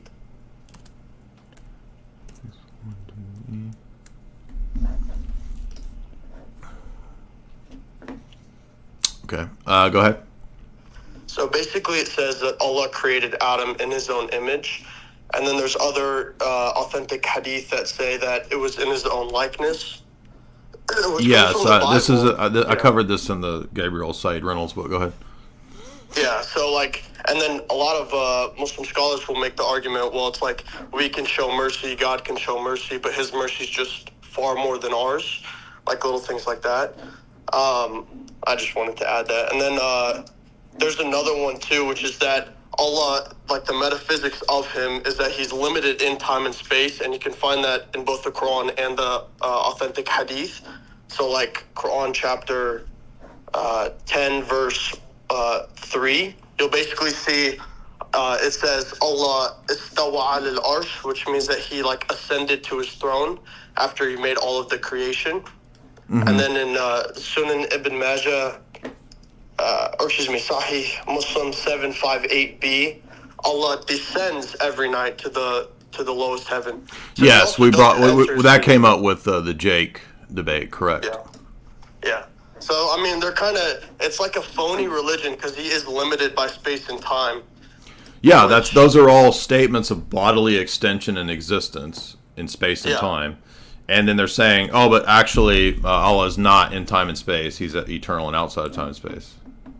Well, and then it's kind of hypocritical because, Allah, when he appeared in the fire, for instance, Muslims will make the argument that he didn't actually appear, but it was like his wisdom or something like that. Yeah. But then that would need like a Holy Spirit or another divine extension, or we could say another person of God. So it's very, Yeah, it's very contradictory, exactly. Yeah, these are the passages that, by the way, as you pointed out, are usually the ones that Muslims themselves are debating back and forth, right?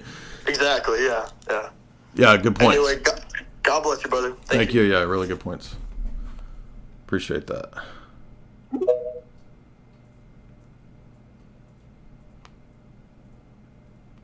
JP, what's up?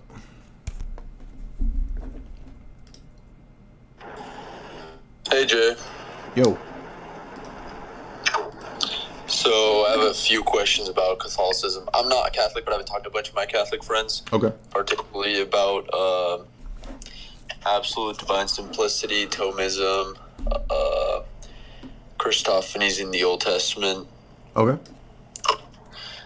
So, well, I guess first I'd like to break down kind of your stances on things and understand exactly where it is that you're at. So, when you were talking to Trent Horn, right, and he's making all these claims that the people in the Old Testament did not know about the Trinity, is that just a Horn mistake, or is that like dogmatic Catholic teaching? I think it expresses an inconsistency in Catholic teaching, because you can find Catholic theology admitting the traces, intimations, and implications or foreshadowings of the Trinity in the Old Testament, but at the same time they're trying to reconcile that with other strands of Catholic theology, which says that the Old Testament was a Unitarian revelation, and then in the New Testament the focus shifts to the Son, For example, Aquinas, if I recall, in Summa Contra Gentiles, he kind of structures the SCG on that same pattern of Old Testament, simple Unitarian God, New Testament revelation of the Trinity or the Son. So Aquinas kind of takes that apologetic approach to the very SCG itself. I think that the way that Lumen Gentium 16 and Nostra Aetate are arguing is also in the same vein of arguing that we kind of get this Unitarian God and then we get like the Son more clearly in the New Testament. So I think that Trent was intending to express what is itself a contradiction in Roman Catholic theology. I see. Yeah, I think I've experienced a similar thing when talking to these Catholic friends of mine, because their explanation of it is typically that, well, the Trinity was there and maybe they expressed, like maybe God expressed himself through, what we know as the Trinity, but the people in the Old Testament were oblivious to it. Yeah, that's simply not true. Jesus, I feel like that Jesus, clear as day. No, hold on. Right. Jesus, clear as day, says that Abraham rejoiced to see my day, saw it, and was glad. That's why the New Testament says that the gospel was preached to the Jews in the wilderness. The gospel was preached in the Old Testament. Paul says that in Galatians and in Hebrews.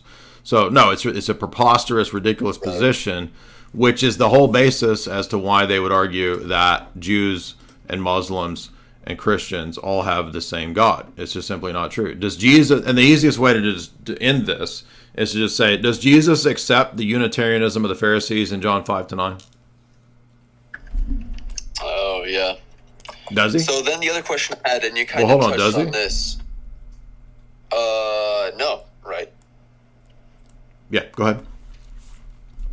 So then the other question I had was, and you kind of touched on this with Aquinas, is whenever you're typically talking about essence energy distinction contrasted with absolute divine simplicity, right?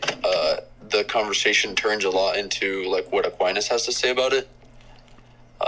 That's just because I'm arguing with Thomas a lot, but ultimately it doesn't matter because it's what the Roman Catholic dogmas say, which I have a separate essay on going through the dogmatic statements. So, Fourth Lateran Council, when it accepts the identity thesis of Peter Lombard, the Council of Reims and Denzinger, which affirms a strict divine simplicity view, the way Trent defines grace that's given in baptism is not the righteousness that God has, citing Augustine, but is rather ultimately after Trent defined to be a created reality. Oh, I see. Do you know the title of that essay? Because that's exactly what I was going to ask you. I was going to ask you if you had any, sure. Like parts of Denzinger that are. I do. They're all cited in this article. Yeah. Sweet. What's the title of that? I'm getting it. Oh, okay. Thanks, by the way. It's called Roman Catholic Absolute Divine Simplicity Refuted. J. Dyer. It's right here. Be sure and get the article from my website because it's updated with more references. I include the Fourth Lateran Council. If you get the version of it that pops up on Soul to East, it doesn't have all the references. Okay. All right. Sounds good. Mm-hmm. I think that's. Well, actually, sure. I'll ask you one more thing. So when I was talking to this friend of mine about this stuff, she was kind of making the claim that, well, that's all just really complex and maybe it's hidden, or we can have trust in the church that the Catholic Church is right about this, and even if I disagree about it, God's like gonna open my heart to it, whatever. And well, one, I was like, well, that presupposes that the church that you're choosing that has this opinion is right, and then their view is going to be vindicated. And then two, isn't that also in a way just an argument from incredulity? Because you're just saying that something is valid or not based on whether you believe it in it or not. Yeah, I mean, let's take Jesus' example in John 8, right? So if the way that Lumen Gentium 16 and Nostra Aetate speak is as if there's a common Abrahamic faith that is called monotheism, when Jesus argues with the Jews in John 8, and we'll say for the sake of argument that they were monotheists in the faith of Abraham, which is the very thing that they claim. We are Abraham's children. Abraham is our father. Jesus says, if Abraham was your father, you would do the works of Abraham. But you seek to kill me, a man who has told you the truth that he heard from God. Abraham didn't do this. You do the deeds of your father. Now, wait a minute. The monotheism of the Pharisees, which is the faith of Abraham, which is the very thing that Lumen Gentium 16 and Nostra Aetate cite about Jews and Muslims, that they believe they have the faith of Abraham. And Lumen Gentium, or Nostra Aetate, goes so far as to say that actually both of them say that they adore God like we do, Muslims. Right? How does Jesus reply to this? He says that you're of your father the devil because you do not believe that I am. So if you don't believe in the deity of Christ, it doesn't matter what you can be a satanic Unitarian. It's not any different. So then he goes on to say that before Abraham was, I am. And the Jews say, you're not 50 years old. How do you know Abraham? Abraham rejoiced to see my day and saw it and was glad. If you were of your father Abraham, you would rejoice because, and I'm paraphrasing here, I'm interpolating here, because I ate a meal with Abraham in Genesis 16. Jesus is telling them that you're supposed to know that I'm the one that was in the burning bush with Moses. I'm the one that had the meal in Genesis 16 with Abraham. That's what Jesus is saying to the Pharisees. And the Pharisees can't believe this, that he's saying this.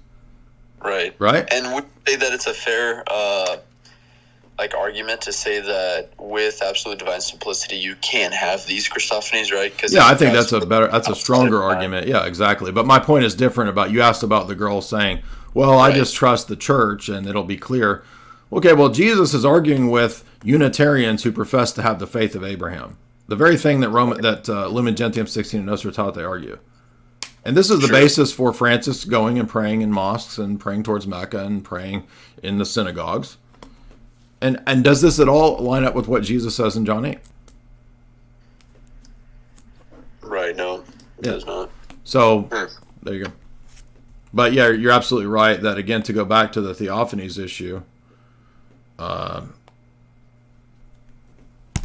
which I'm just going to start using that. Like, who cares about all this Thomist jibber jabber nonsense? It doesn't even matter. It's all just noise. If I go to Leviticus and it says that the glory of God appeared to all of Israel. Moses and Aaron prayed. The glory cloud comes down. Okay, is God's glory created? No, nobody says that. Is this the essence of God coming down in a cloud? No, nobody says that. Okay, Roman Catholicism refuted. Right there.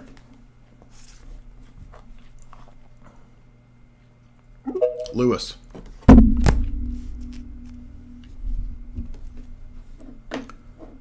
Okay, if you want to debate anarchism, come on the stream. Like, why are you asking me if you want to come on when literally the link is right here? It's been posted probably 500 times in the last 4 hours. There you go, dude. What's up, Lewis? Hello, Jay. Can you hear me? Yes, sir. I'm good. How are you? Great. What's on your mind? I just wanted to ask you regarding something in Islam, if you're aware of this. Did you know that in Islamic eschatology, they believe that they will know Allah by his shin? I've heard the shin reference. I didn't know it was about eschatology. Yeah, well, they believe that they will know who Allah is by his shin. I just wanted to ask you a little parody question. Do you think Allah's shin is hairy or hairless? Well, if we go with the logic of Ibn Taymiyyah, what is more perfect, a hairless shin or a hairy shin? No, I'm serious. I'll give you an answer, actually. I think a hairless shin. And do you want to know the reasoning why? Yes. There's a few hadiths that state that Allah actually appeared to Muhammad in a dream. And he looked like a young blonde man or something? Yes. Yeah. Like a young beardless man. Yes. So it has to be, yeah. So a more perfect shin is the hairless one, correct. There we go. Brilliant. And by the way, Ibn Taymiyyah argues that Allah has to have the attribute of laughter. I kid you not, because laughing is more perfect than not laughing. Amazing. Yeah. Very rational. Very logical. That's Jake's daddy theologian there. Oh yeah, definitely. And he thinks he won the debate. But I've got another question. Just off topic. Do you recommend any starter philosophy books? I mean, for philosophy at all? Generally, philosophy of religion or anything like that. Something that I can get into, like metaphysics, epistemology. Yeah, the InterVarsity Press, W.J. Wood book on epistemology. I forget who wrote them. Introduction to Metaphysics. They're basically just a 3-volume set of ethics, epistemology, and metaphysics by InterVarsity Press. We used them when I did my philosophy course. For those that are curious, I do have a philosophy course that you can purchase, and I will tell you a little bit about that right here. I'm going to put you on something crazy real quick. Most of these Zoomer Gym... something that we're all proud of. I got a browser here. This is Jay Dyer's much vaunted, much sought after Philosophy 101. Now, he just got this page up. We are just testing it out. You guys are some of the first people in the world to see it. I want to say, for my part, it's not Philosophy 101. I think this is a mistitling. I really think of it as like Philosophy Unleashed. Because a Philosophy 101 course, they give you kind of some useless information that you can't make sense of. Jay actually lays out over 12 weeks, dozens and dozens of hours put into just the presentation of this, let alone the hundreds and thousands of hours of research that it takes to have a coherent evolution and history of the origins of philosophy, the uses of philosophy, the different ways to look at it over time, and how that has been brought about to what we have today, which is almost an absence of philosophy on the objective logic and reason side, and an overabundance of woke philosophy that is irrational and is made up day by day as people are like, I think we should bring racism back, and then here's a justification, and then it gets wokeified and spread out, and then all of a sudden you have a bunch of communist, socialist ideas where you become the property in action. You need to be able to stand your own ground. It helps to have a foundation in philosophy because it's a method to find truth. When you get down to it, philosophy is there because you love truth enough to go and learn how to find it because it's valuable. So if you're interested in things like that, there is the landing page. We'll link it up in the notes. It is a longer one, so we'll get a shorter URL for this. I'm sure Jay has a link on his page. I just wanted to show it off. Now you know it exists. You can go look for it and see why this is not your father's philosophy, right? So well done. I'm proud of everyone who helped to produce and edit the course. And of course, Jay did a flawless job in presenting the course over those 12 weeks. And he's a juggernaut. He's another guy, just like John Bush, in action all the time, doing something productive, like very little wasted time in his week. Those 168 hours are being harnessed very well. I want to show off something that we're all proud of. I got a browser here. This is Jay Dyer's much vaunted, much sought after Philosophy 101. Now, he just got this page up. We are just testing it out. You guys are some of the first people in the world to see it. I want to say, for my part, it's not Philosophy 101. I think this is a I'm scrolling through TikTok. I see a lot of channels saying that Jesus has already returned in 70 AD and all these claims like that. Yeah, well, there was a coming of judgment. And if we read the book of like Ezekiel or Isaiah, there's multiple places where God coming in judgment on the clouds to Egypt or to Babylon to judge it is the same terminology that's used in Luke 21 and Matthew 24.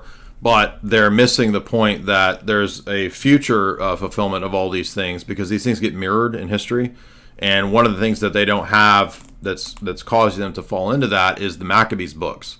But if you have the Orthodox Bible, then you have the books of the Maccabees.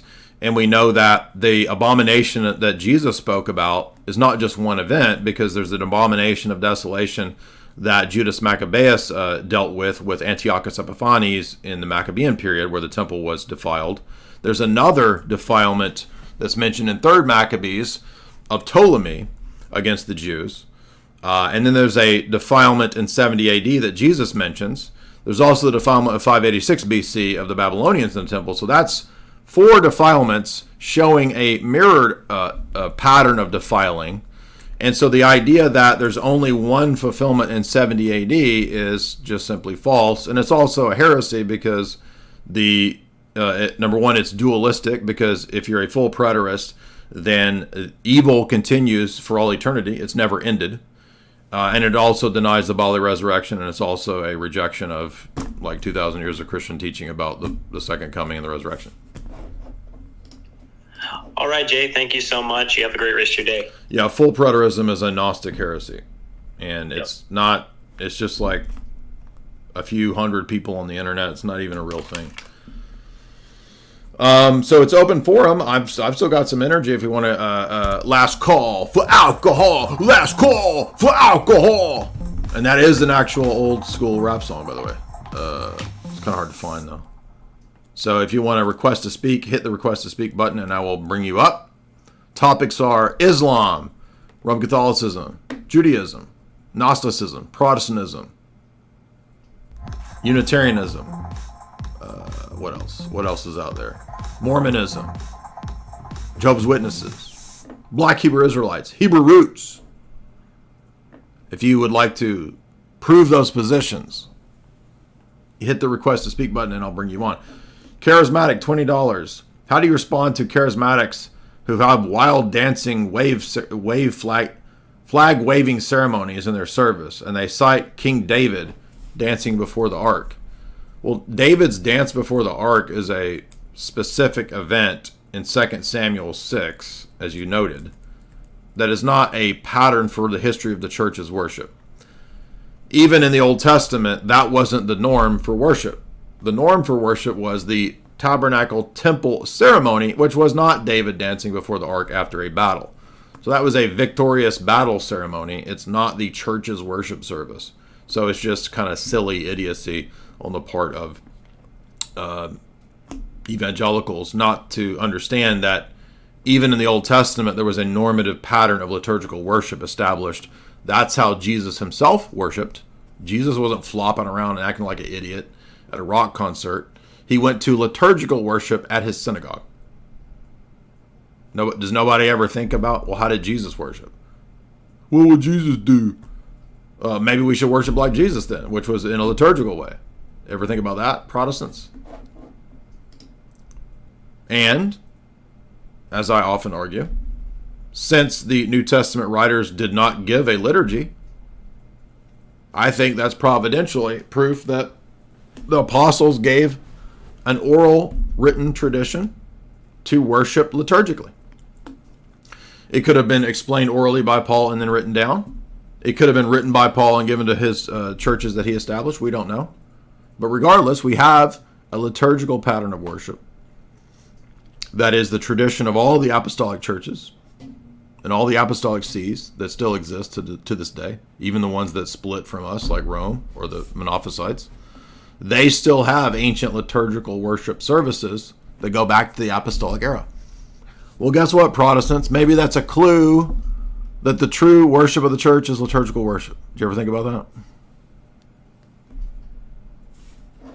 But Paul, even in his letters to the Corinthians, refutes the charismatics, which that's their very basis for their charismatic nonsense, is they go to Corinthians, right? And Paul in Corinthians, what's happening to is the stream cutting out? It's like literally like 50 people just dropped and then came back. I don't know. Twitter's acting odd. The very text, Paul says God is not the author of confusion. And yet, charismatic churches are like nothing but insanity and confusion and nonsense. So the very text that they go to try to prove their nonsense is the one that tells me to not go to a charismatic church. Roger Haas, what's up? Also, by the way, languages are known languages. Hey. Yes, sir. So just calling back because you didn't have any other callers, and that's fine. I will definitely go to those. Go to your YouTube channel, find those segments you did on Calvinism, and Yes, listen sir. through those. But you said one of the main areas you find conflict between Orthodoxy and Calvinism, or maybe Orthodoxy and Protestantism in general, would be in Christology. And I was just wondering if you had a few seconds to detail some of the highlight the differences in Christology as you understand it between Orthodoxy. Right, the classical Reformation doctrine, whether it's Calvin, Luther, Charles Hodge, or whoever, is that Christ had to be rejected and damned in our place. This is their classic imputational theology. There might be some modern evangelicals that depart from that classical Reformation imputation theology, but their doctrine is that Christ was damned in our stead. That means that the Father cut off the Son, damned him, forsook him, etc., for that time on the cross and perhaps in the grave. So that for us would be anti-Trinitarian, because the person of the Son is a divine person. He's the second hypostasis that became incarnate. And so for the Father to damn him or to turn his will against him would mean that the Trinity is now split. Because, for example, we believe in the doctrine of the divine indwelling, or perichoresis, that each person indwells the other persons. Well, that would mean that the Son, being cursed and cut off, is no longer indwelt by the Father and no longer indwelt by the Holy Spirit. So this would be an anti-Trinitarian move. This is preposterous, ridiculous, it's impossible. The other option typically is a Nestorian move, to say that the subject of the damning on the cross is rather a human person or subject, Jesus of Nazareth. But that's a Nestorian move, and Nestorianism is just as bad as Arianism. So either of those routes to maintain the classical imputation doctrine is pretty devastating to Calvinism. The only way out of that might be to have some other kind of evangelical doctrine of that's not the classical imputation doctrine. Okay. That's a great place to start, and I will look into all that. I appreciate it. Yeah, the book that I read back in the day that really sort of solidified that was the John McGuckin book, St. Cyril of Alexandria, Christological Controversy. We'll go to Ying, and then we'll go to Brennan. Ying. Yin-yang twins. Yo, what's good, Jay? Hey.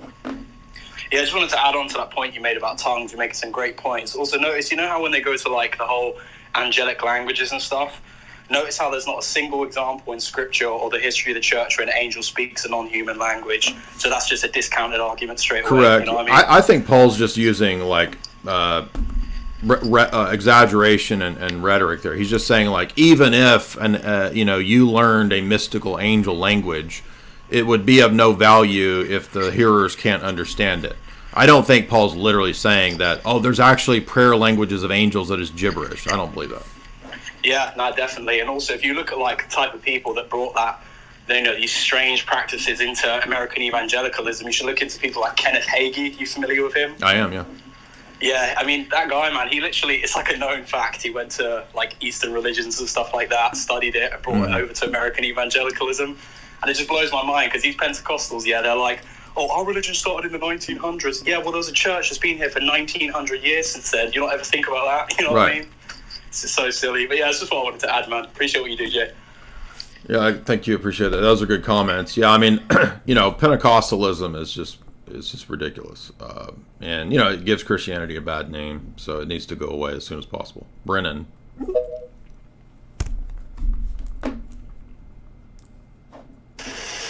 Hey, Jay. Yes, sir. My question is, what are your top arguments against the Masoretic text? Because I've become very skeptical of the Masoretic text. I'm wondering what your arguments are. Thank you. Just the tradition of the Orthodox Church that we accept the Septuagint as the norm. But there are a couple places where Matthew's Gospel cites a Proto-Masoretic text, so I don't think we have to be like super worried or concerned with it, because even the Masoretic text still pretty much confirms our position. It confirms the Theophanies. So I don't really see it as a huge deal, but I do believe that, obviously the Septuagint is kind of the normal Bible of the Orthodox Church, and I accept it just on tradition. Sith. What's up, Sith?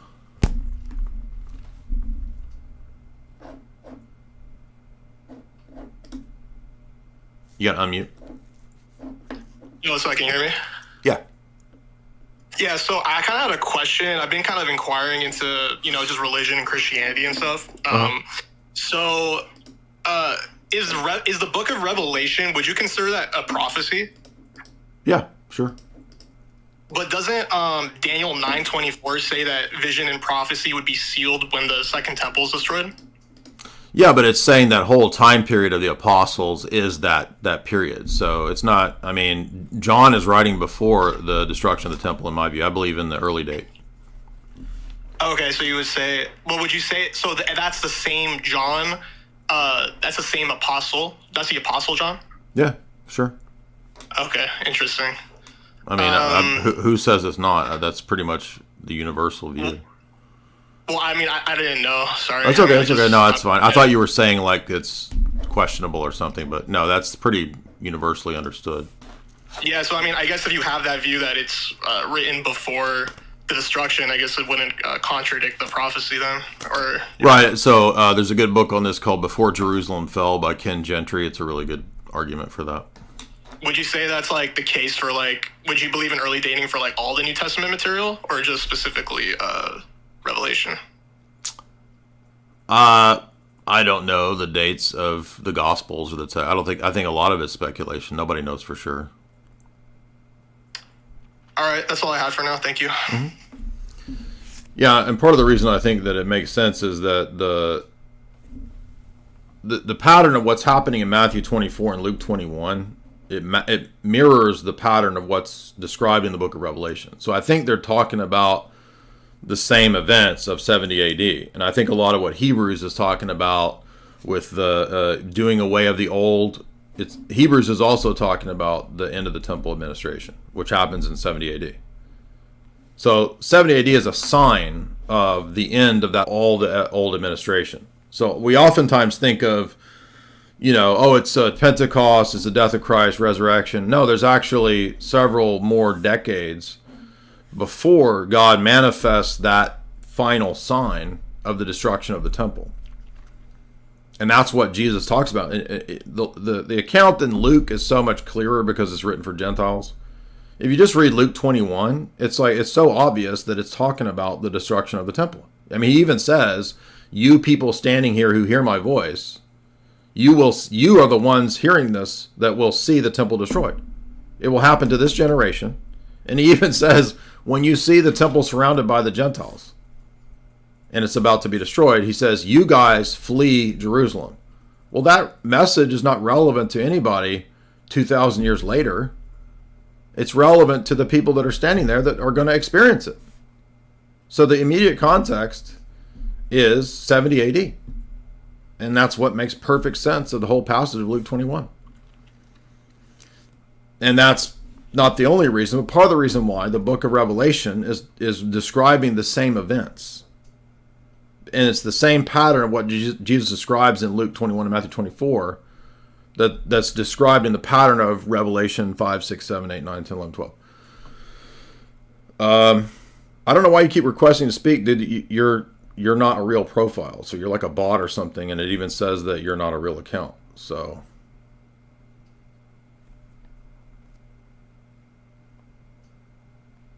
rock and fiction.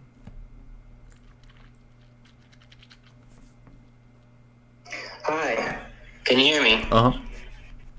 Yeah, so I just want to follow up on what you were saying just now about prophecy being sealed. And I've heard you say this before, that there are no more prophets because the time of prophets is over with or something. Correct. But I often hear Orthodox people saying, and maybe they're making a mistake or maybe I'm misunderstanding, but I hear that no, so there's the gift of prophecy. People can have clairvoyance, but they're not divine revelations. They're not going to be new scriptures. You understand? So it's not new public revelation.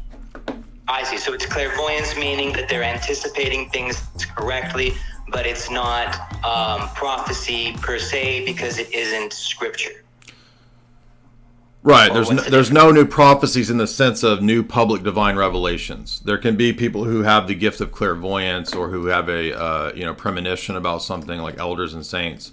That's not the same thing as saying that there will be new public revelations. This is why This is why Jesus says that the prophets end with John. John is the last of the prophets, and Jesus is himself the ultimate final prophet according to Hebrews 1. I see. So there's nothing left to be revealed universally. That's Correct. what it means. That's what I mean by public divine revelation. Correct.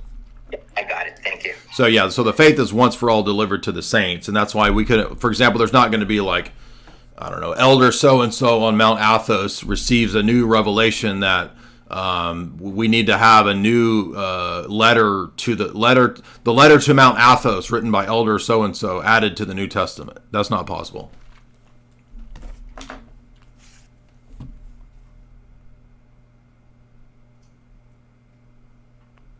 Steve, what's up, Steve?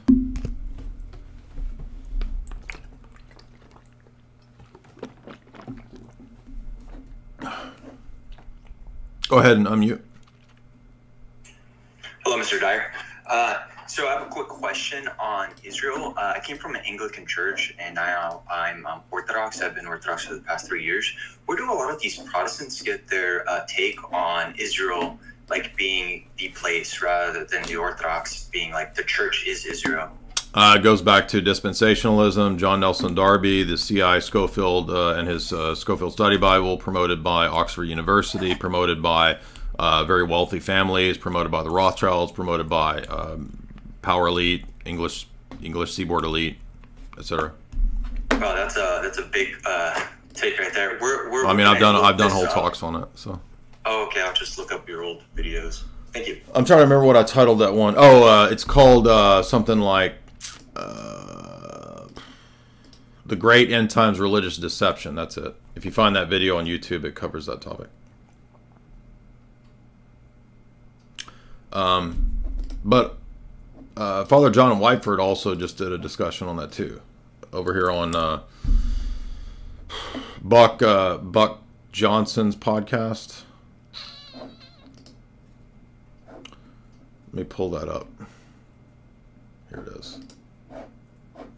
So Father Whiteford also discussed this very topic.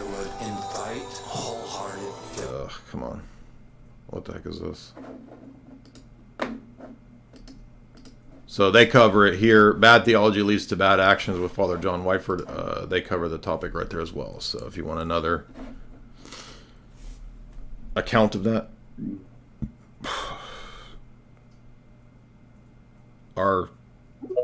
Artorius?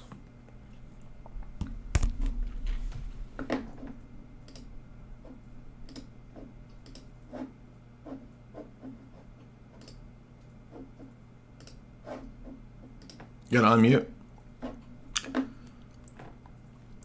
Artorius, do you want to talk? Get unmute. Hello?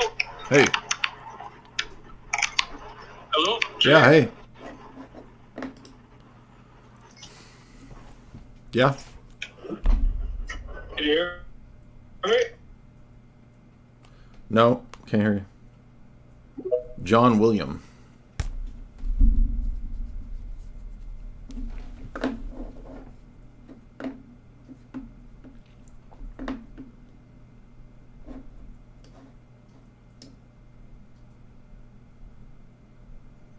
Go ahead. John?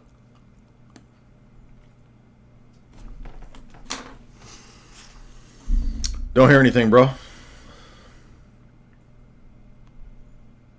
Artorius, you want to try again? Artorius. My boy Artorius.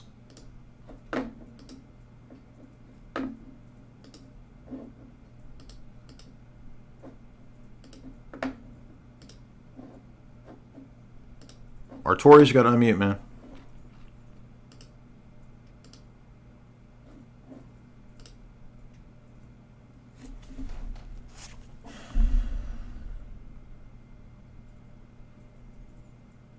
Big Boss, what's up, dude?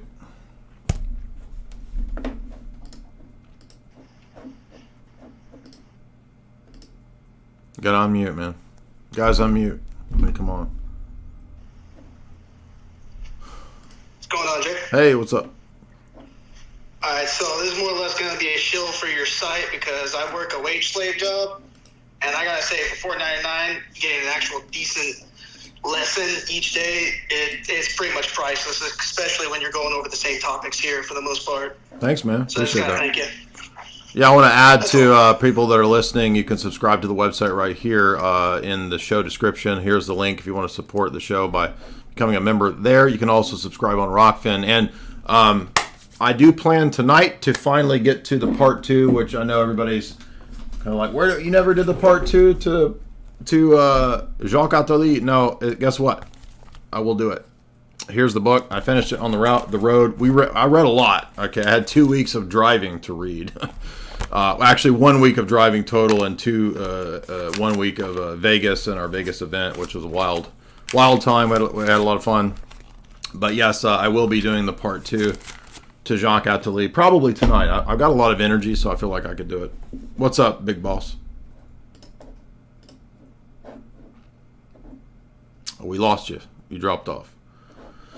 But I appreciate the plug. Now, Rando says, how would you respond to a Christian relativist who believes that any denomination, even Mormonism, is a way to be saved because we all worship the same God? Well, we don't. So the easy reply there is that we don't all worship the same God. I mean, Mormonism is polytheistic. Islam is very different. Okay, Allah is not at all like the triad. I did a post on Twitter, 10 ways Allah is totally unlike the Christian God. And that got a lot of views.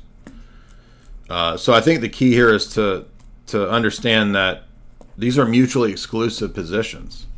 So the fact that there's some things that overlap does not mean it's all the same. That's actually a fallacy. It's called the quantifier shift fallacy. So I would point those things out to your friend. I point out that Christianity is fundamentally anti-relativist, and so there's no such thing as a Christian relativist, and so your friend needs to reconsider his position. BMX 1966 $10. BMX again 1966 $10. T Sanders $5. This is just for the song. Which song? But thank you. Best place to start exploring the claims of orthodoxy from a reformed background. I would start with something like Meyendorff's Byzantine Theology. I would start with McGuckin's book, St. Cyril of Alexandria, The Christological Controversy.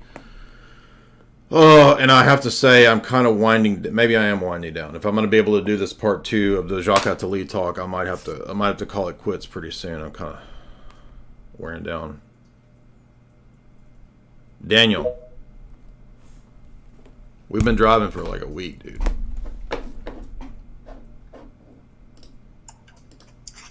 Hello? Mm-hmm. What's up?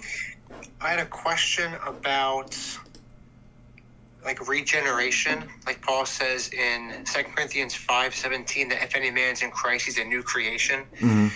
So is that new life? Is that like where is that actually taking place? So in other words, I'm reading a book by Norris Clark called The One and the Many, and I know it's Thomistic metaphysics, but I have the book. I'm familiar with it. Yeah. Yeah. So he makes the distinction between like accidental and substantial change, and I was wondering if you had any insight on is regeneration an accidental change in us, or is it like a formal change? Like where is the change actually? I mean, we don't like that metaphysic structure is not what becomes the pattern for Orthodox participation in uncreated grace. So we don't map on Aristotelian metaphysics to what happens to us when we become changed, because it's a both and not an either or. So for example, when we partake of uncreated life, we still retain the created properties, but we are transformed like the human nature of Christ. So the paradigm model is not Aristotle, it's the New Testament's doctrine of the deified flesh of Christ. And the way that it's explicated at Ephesus is not Aristotle. It's the transformation through the energies. When Cyril defends the real presence, he uses the essence-energy distinction. And he says that just as the uncreated energies deify the human nature of Christ, so the same uncreated energies deify the flesh. It's the same flesh of Christ in the Eucharist. And that's what deifies our flesh. So it's our like actual flesh, or it's our whole person. It's holistic. Okay. The whole man. Okay, interesting. Body, soul, and then we have a nous, which is our heart. And the Roman Catholic doctrine does not have the nous. There's no heart doctrine in Rome. Yeah, right. But the heart is a Hebrew doctrine. which they don't have. Yeah. For them, it's intellect and body. Right. All right, that's helpful. I have a second question, if you don't mind. Quickly, go ahead. Yeah, so what is your strongest case for the deuterocanonical books being inspired scripture? They're cited many, many times in the New Testament and by many, many church fathers to prove doctrines, and that the church decided that they're part of the scriptures. Okay. All right. Very good. Thank you. And that's the same principle for why, for example, we would even include Matthew at all. Jan? Jan Hammer?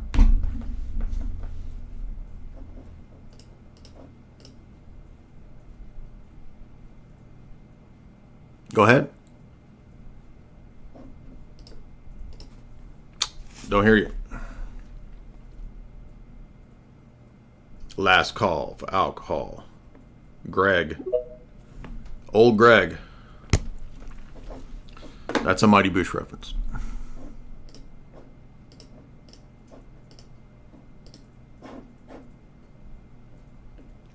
You gotta unmute, Greg. Hey, what's up, Jay? Hey. Thank you for having me on. So first of all, I just want to say that I'm a full preterist. A friend of mine who's also Orthodox had invited me to come on and ask you a couple of questions. And so I want to ask you, I want to pick your brain. Let me just say I'm not coming with a hostile heart. I'm genuinely inquiring because I do know different various eschatological positions, whether Catholic, but I haven't asked an Orthodox. Okay, do you think evil continues forever? Yes, I do. Okay, so that's Zoroastrian dualism. Okay. Yeah, so we're not doing it. And I understand that. So there you go. Artorias.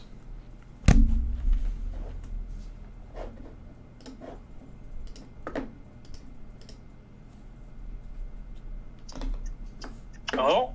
Yes, sir. Jay, can you hear me? Yep.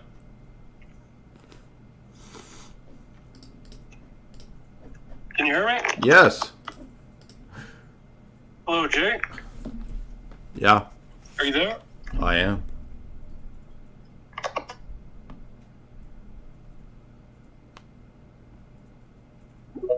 Jan.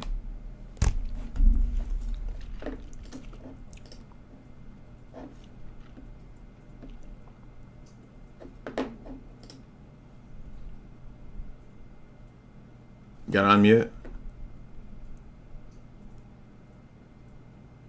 Jan, unmute, like you're requesting to speak. Yeah, okay. I didn't hear you call me. I wasn't sure if you were still waiting for the other guy. I've come into this a little late, so I just wanted to understand. Are you coming from a Catholic? No, Orthodox. Orthodox, okay. What, in your opinion, like it sounds like you're really learned, and I'm going to have to go back and listen to this now. What's the best way to witness to dispensationalists? Thanks.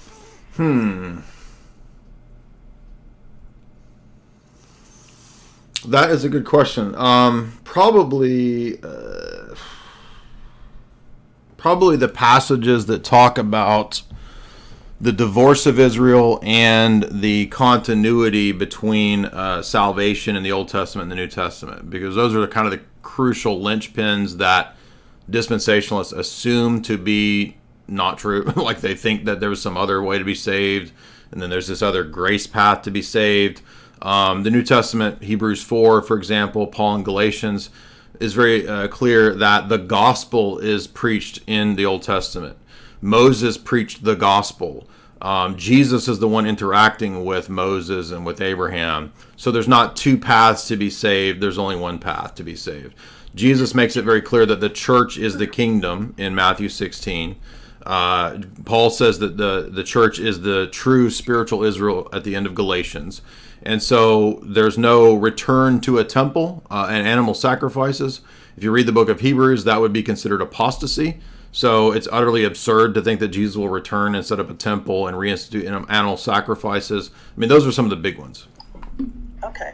I've been using Galatians 3:28-29, and also Ephesians 2:14, which talks about what Jesus did by bringing Jew and Gentile into one people. But I find that a lot of them are really stuck to certain scriptures in the Old Testament. Sure. So when you mention, sorry, I'm trying to catch everything you're saying, but when you're saying the divorce of Israel, you're talking about in the Old Testament, correct? Yeah, there's promises that Israel would be divorced if they are unfaithful. And if you read Matthew 23, Jesus says that all of the curses that were in the prophets will come upon this generation because they're rejecting the Messiah. And then he says, if you read Luke 21 and Luke 22, where he starts to talk about the kingdom being taken from Israel and given to a nation producing the fruits thereof, he's talking about the Gentiles as the church. Right, but I mean, it's that's the divorce of Israel. The kingdom will be taken from you and given to the Gentiles. That's a clear as day rejection of the fact that there's a continuing promise to the unbelieving nation state of Israel to be the covenant, to have the covenant. To be grafted back into the true Israel. Well, that might happen when they believe in Christ, but the point is that the covenant has been removed from the nation state of Israel. That's not the covenant anymore. Correct. So, because that's a verse that they use often, is about bless Israel, and yeah, but the church is Israel. That's what they're missing. That's exactly right. But they use that scripture a lot. But this gives me a little bit more to work with. So thank you. Yeah, the parables, right? Where Jesus says the kingdom of God will be taken from you and given to a nation producing the fruits thereof. And there's the parable of the wedding feast is making this point. And then Matthew 23, he talks about woe to you, all of the curses in the prophets, everything written in the prophets will come upon this generation, namely the generation in the day of Christ.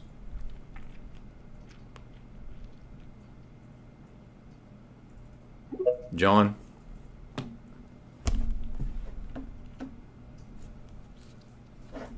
Hello? Yeah, what's up?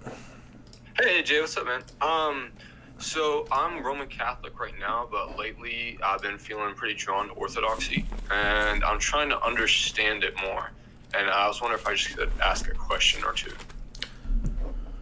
Yeah, by the way, divorce of Israel is mentioned as the culmination punishment in Isaiah 40.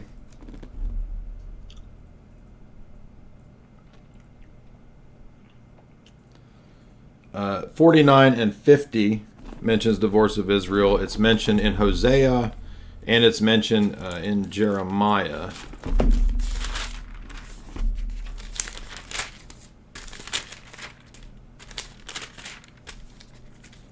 So Jeremiah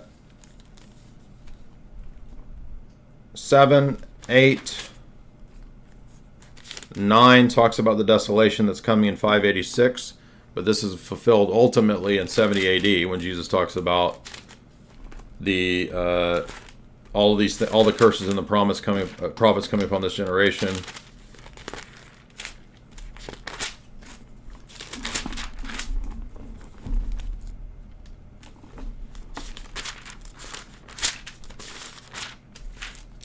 The days of vengeance that Matthew 23 talks about is a reference to Jeremiah 28, the days of vengeance there. That's so. In other words, 586 BC is what Jeremiah's talking about with the destruction of the temple of the Babylonians.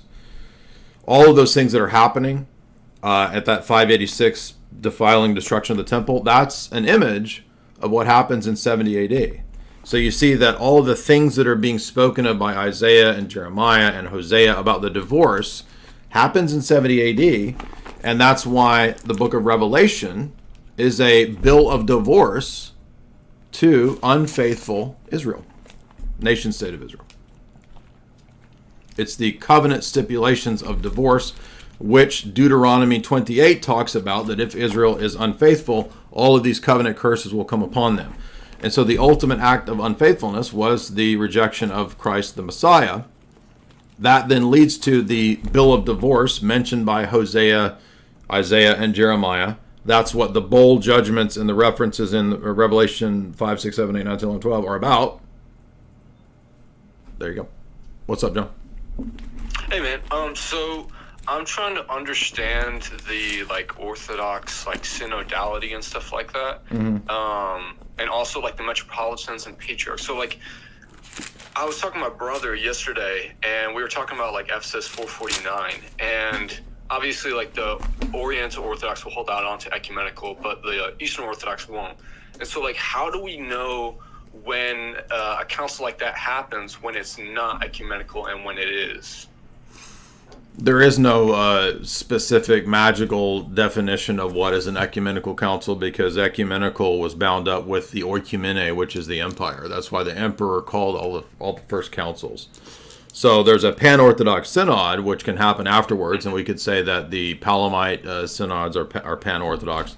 And those are the ones that teach truth doctrine and are received by the entire Orthodox world. So those are some of the criteria. They also have to be in line with the previous councils that came before them, et cetera, et cetera. Okay, that makes sense. Okay, so do you mind if I ask another question? Sure. So with the Metropolitans and Patriarchs, I've heard it explained a couple ways. They have administerial power over the other bishops, but not this higher power. Right, they just have canonical privileges. Oh, what's that mean, basically? Canons, they're given by the church canons, church law, accords to them certain privileges in their jurisdiction.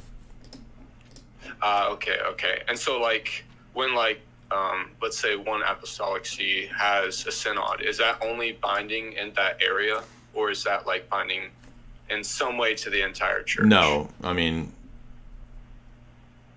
a synod's see would only be binding in that synod.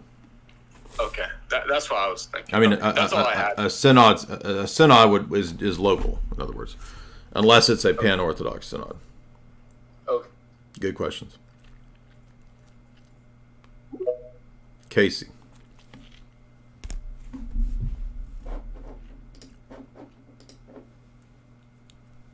I'm you.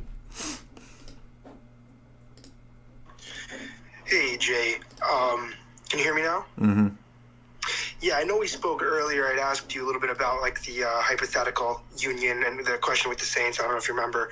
But yeah, in retrospect, I kind of realized that the true union would just be conversion.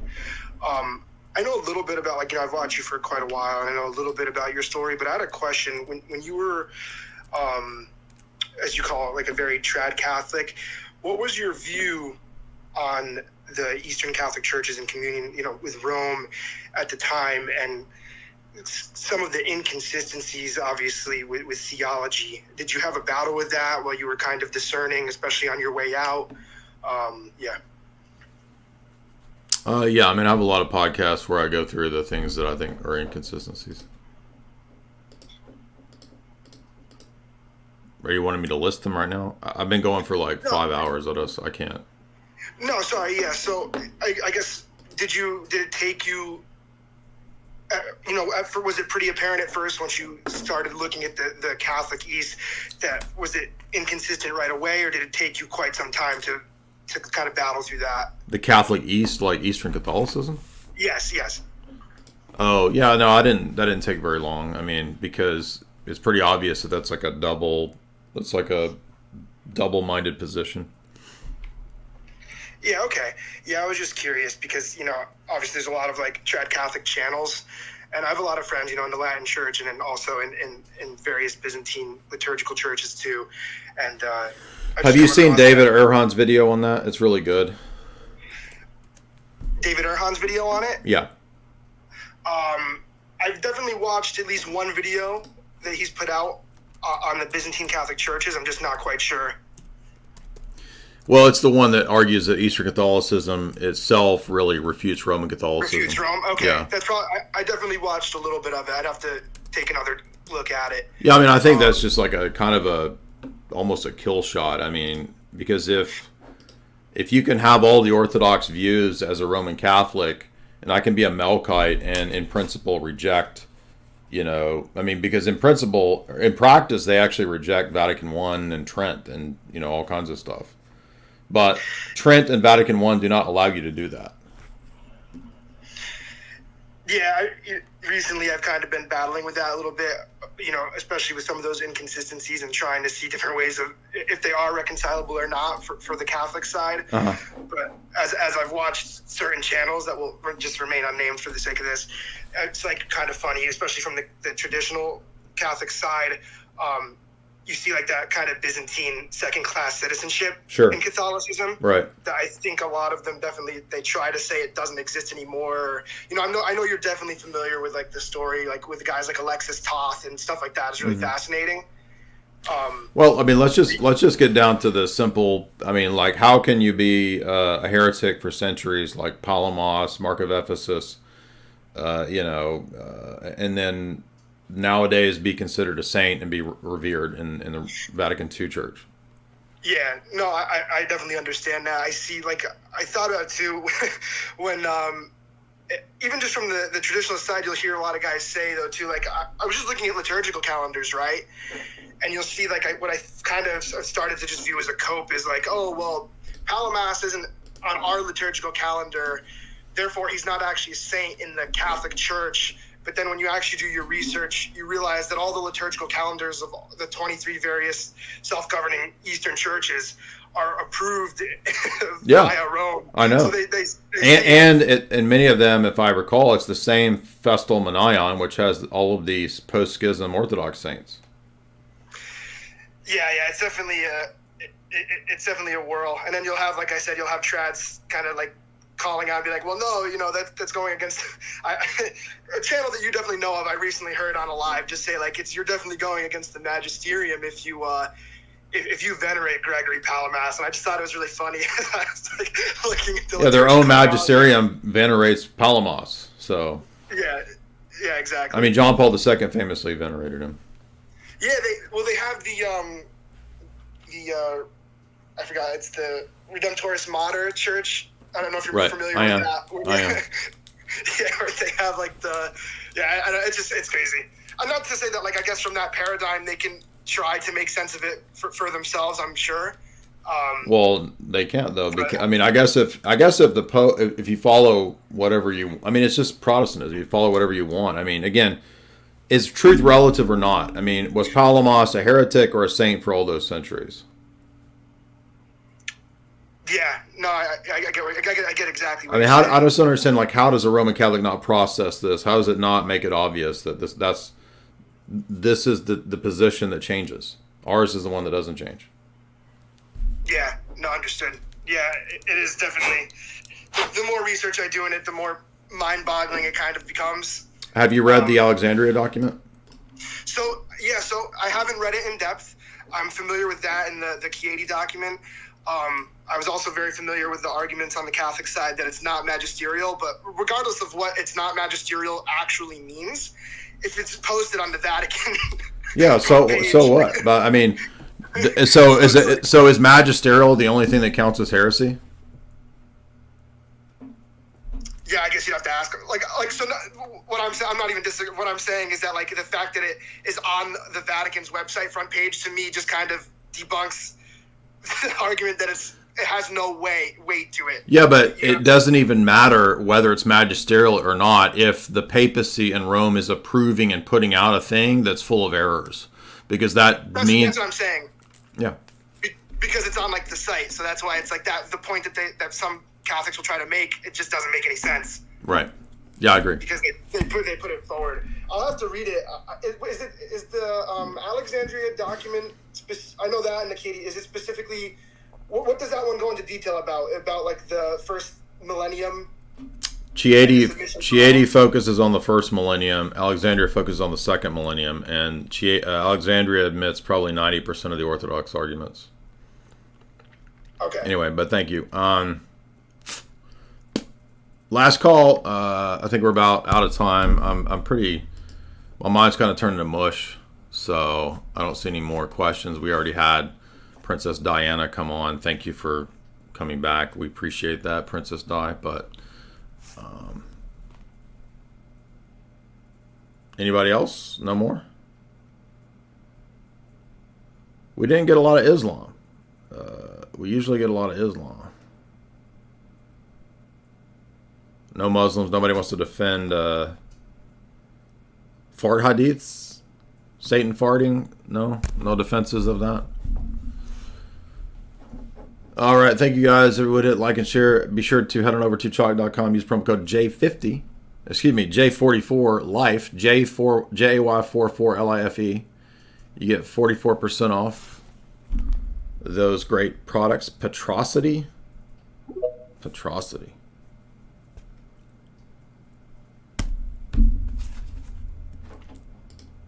Unmute, dude. Yeah, sorry. It takes a while.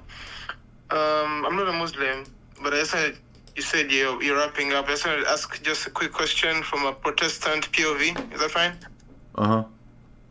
So I've been watching your streams for a while now, and I was watching a recent stream yesterday, and you were critiquing the papal or the Catholic view of, you have the Bible, and then you have the papal documents, and then you have to read all that stuff and interpret it. But now, coming from my POV as a Protestant who already believes Protestantism is false, and I'm now looking into trying to decipher between Orthodoxy and Catholicism, how you talk about epistemology, how am I supposed to, what's your recommendation? How do you think I should read these documents, like the Orthodox document, the ecumenical councils, and my question basically is, how am I not in the same problem that you're saying? How do I solve this issue? You are in the same problem. That's the point of that argument, is that we're all in the same boat. The Orthodoxy doesn't give you some like silver bullet, easy way out of the dilemma. The point of that argument is just to say that the Roman Catholic position is not any better. And their selling point is that the papacy makes it easier, makes it better, makes it clear, makes it certain. The whole point of the argument is that no, it doesn't. So there is no silver bullet, easy. Oh, there's just this thing over here that makes it easy. You're gonna have to read the councils. You're gonna have to read the church fathers if you want to know what they teach. Yeah. So ultimately, I think you would say that it's I think you've said the nous and the Holy Spirit, is that we're supposed to ask the Holy Spirit to help us in our understanding. Well, every one of those positions claims that at the end of the day, it's the Holy Spirit that is the final teacher and the one that gives assurance. So the point of the argument is that nobody is in any privileged position by saying, oh, I have the Pope, so I have the privileged position. It's just a way to show the constant low-tier pop Roman Catholic apologist arguments don't actually get you anywhere. Okay. So then the last question would be, if I become a Catholic, you have these same arguments. You see, like the Loftonites, Eric Ibarra, all these guys. It seems very divided. They're arguing with each other on how to interpret the I think they're called encyclicals and the magisterial documents, all that stuff. Right. But I'm saying but if I become an Orthodox, essentially you're saying I also have the same issue, kind of, where it's like we have to now interpret the Orthodox documents and see. But I think ultimately, because some people have criticized your view as being nihilistic, but nihilistic? If you can clarify on that. Nihilistic, in the sense that some people criticize you and say you're taking it too far, suggesting that we can never understand anything. That's just a ridiculous it's just stupid misunderstanding of the argument. It's a critique of their position. Yeah. I'm not saying that no one can understand. The point is that just saying I have the papacy doesn't solve the problem of certitude. So no, that's not the argument. The argument is not nihilism or relativism. That's just a really kind of low tier misunderstanding. But thank you for that question. Anybody else?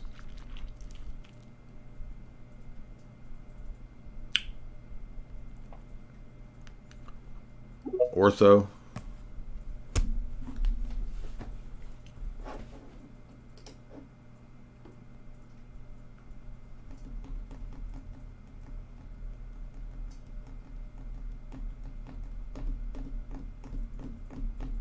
Ortho unmute.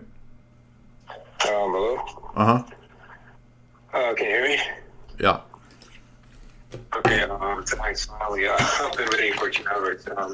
But anyway, I appreciate you bringing me on. But basically, I come from a Muslim background, right? And I then went through the whole like atheist phase or whatever, and then into neo-paganism and stuff like that. Thanks to you, like about a year ago, I started like inquiring into Orthodoxy and excuse me, and attended an Orthodox church for the first time ever last Christmas. And so yeah, that's largely thanks to you. I want to thank you for that. And basically, I had two like points of discussion. So one of them was a question about the church I go to, and another one would be like a point about Islam. I think that would be very interesting to you. So yeah. Okay. Which one do you want to start with? I'm sorry, I'm like unprepared, but yeah. Just whatever, man. Go ahead. Okay, so I guess we can start with the Islam stuff. So basically, yeah, I've been listening to you for the past year, and I've seen all the Muslim debates and stuff, and you bring up a really good point that the Quran, and by the way, I'm a native Arabic speaker, but anyway, the Quran like presupposes that you know, the reader has some familiarity with the previous revelations. But there is this further argument that I know you hinted at a couple of times, and I actually got it from Sam Shamoun and his OG articles on answering Islam. But there's this sorry, wait, hold on. Yeah, so there's Ibn Abbas, who is the cousin of Muhammad, right? And oftentimes you hear the Muslims say that the Torah and the Gospel have been distorted, but Ibn Abbas and his tafsir is basically You cut out, man. I'm sorry. Do not despair. I wanted to hear the Ibn Abbas point. Maybe try to come back. Do not unmute. Hi. Hi, Jay. So I was wondering, so do you agree that the best way knowing God, like, is through prayer, right? To know in a personal sense, yes.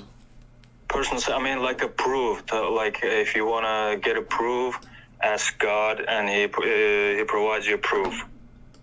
Proof? Yeah, something like, I don't know. I watch people, I don't know, saying that they heard God talk to them, then their life changed, and you know. No, we don't trust that kind. No, these kinds of like experiences and stuff like that. No, we don't promote that kind of stuff. So I think you're talking about this article here. Did Ibn Abbas believe that the Bible was corrupt? This is the old Sam Shamoun article that you're talking about. And he says Sahih Bukhari records Muhammad's first cousin and companion Ibn Abbas, considered one of the great Islamic scholars, making the claim that God's revealed books remain uncorrupted. He is reported to have said that no person is able to change God's words, but that they could distort their meaning by misinterpreting them. And that's, of course, what we saw earlier at the beginning when we went through those 10 Quran passages. You want to try again, Ortho? Is this the article you're talking about from Shamoun?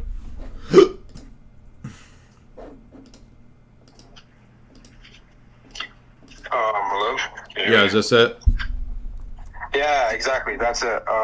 So yeah, it's basically like, you can say it's basically undeniable that the prophet's, the so-called prophet's cousin, who is known to be like, whose interpretation is very authoritative in Sunni Islam, and he admits basically the position that the previous scriptures are uncorrupted. So you keep bringing up the point that the Quran presupposes the events and stuff like that in previous scripture, but it's even more than that. It's like basically explicit that the Quran affirms integrity and the authoritativeness of previous scripture. Right. And also there's another point, like on the same like vein here. there's a verse in the Quran, chapter 10, verse 94. Can you hear me? Yeah, I'm listening. Yeah, so chapter 10, verse 94. So it says, if you, O Prophet, are in doubt about these stories that we have revealed to you, then ask those who read the scripture before you. The truth has certainly come to you from your Lord. So do not be one of those who doubt. So basically, Muhammad, like early on in his so-called prophethood, had like demonic visions and stuff, and he was suicidal, and he was like consequential and stuff, right? So this is like Allah. This is God telling him, if you have doubts, go speak to the people of the book. Yes. Like, they will confirm your message. You don't have any doubt. And even in Islamic tradition, his wife's cousin, I believe, Ibn Waraka, he was known to be like, I think he was like some sort of heretical Christian, basically, or something like that. But he was one of the people of the book, and he was like the first person to, in Islamic tradition, he was the first person to confirm Muhammad's message. So that's even more proof that, you know, even Muhammad himself, there are hadiths. I could bring up the like actual citations, but there's a hadith where Muhammad was asked to be judge on a dispute between Jews, where one of them was like committed adultery or something, and then Muhammad was like, give me the Torah, bring me the Torah, and then they bring him the Torah. So he stands up from the cushion, like the judge's cushion, right? And he places the Torah on the cushion, and then he puts his hand on it and says, I believe in thee and he who has revealed you. Like on the whole book, right? Like he didn't say, I believe in part of you, or I believe in some of you, or I believe in the undiscovered part of you. Like, this, like, it's crazy. Like, no, thank you. This is really good. Yeah, 1094. I noticed it was on it. I had a note for that on a different page, and when I did the list of the text, I actually skipped 1094. So thank you for bringing that up. Yeah, I've seen all your debates, and obviously you did very well. You basically destroyed everyone, but I feel like you never really hit on this point enough, because it's really devastating. And this argument is what like made me convinced that Islam is false. There's no way. Well, yeah, thank God. That's great. Yeah, so so here you have former Muslims saying, you know, this is a really killer argument. I didn't realize back when I was doing that first debate, like with Paul Williams or Shabir Ali, like I didn't realize that the Quran was that emphatic that the Torah and the Gospel, right, are the ways that you confirm the Quran. I mean, that's why now I understand why this is such a devastating argument. Yeah, exactly. And it's not like initially I thought it was like some sort of like goofy Christian argument trying to like prove their position. It's like a straw man or whatever of the Quran. But then the more you dig into the sources, right, the more you find this, the more you keep finding like people saying that the Torah and the Gospel are authoritative. It's just people are misunderstanding them. Like the Christians and Jews are misinterpreting. Yeah, they're misinterpreting, exactly. Itself is valid, right? Even Wahab ibn Munabbih, right? He was, I think, one of the advisories for the Caliph Umar, right? And he was a Jew. He was a Jewish convert, or his father was a Jewish convert, and he basically was like a big source of the blacking out on the name. It's like there's this tradition in Hadith where it's I'm blacking out on the name, but it's basically like biblical stories, like brought into Islam, integrated into Islam, right? So this guy, Wahab ibn Munabbih, is one of the big sources of these hadiths that basically bring biblical stories into Islamic tradition. And he himself says, the Torah and the Gospel, as God Almighty sent them down, not a single word of it was changed. Oh, wow. But they mislead by distortion and misinterpretation. And books that they wrote from within themselves, claiming that they are from God, but they are not from God. As for the books of God, they are preserved and cannot be changed. So I think he's basically like speaking about the Torah, or like church father interpretations of the church fathers, but he's like explicitly saying that the gospel and the Torah are valid. They cannot be changed, and they've never been changed, and they cannot be changed in the future because they're God's word. Right? Yeah, that's a great point, and I've got this article pulled up here, and it's in the chat for the people that are interested. Here's Sam's older article here. Did Ibn Abbas believe that the Bible was corrupt, and then it's got all these citations? And who was the last guy you mentioned? That one.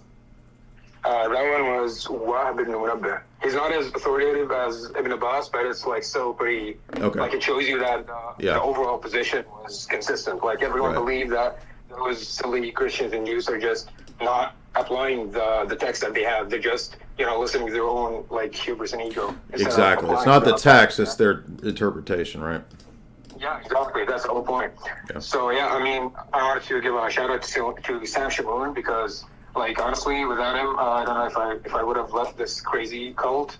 And like, especially his OG articles, like his videos are great, but I feel like he goes into the Protestant mindset of like, okay, this text clearly says X, Y, and Z, instead of like, applying the method that he used from the articles where, like these interpreters of the Quran clearly state X, Y, and Z, But yeah, no, I love Sam. I think Sam's an amazing gift. We hope Sam becomes Orthodox, but he's I mean, there's nobody better at this with Islam than Sam Shamoun. Yeah, exactly. I would say so as well.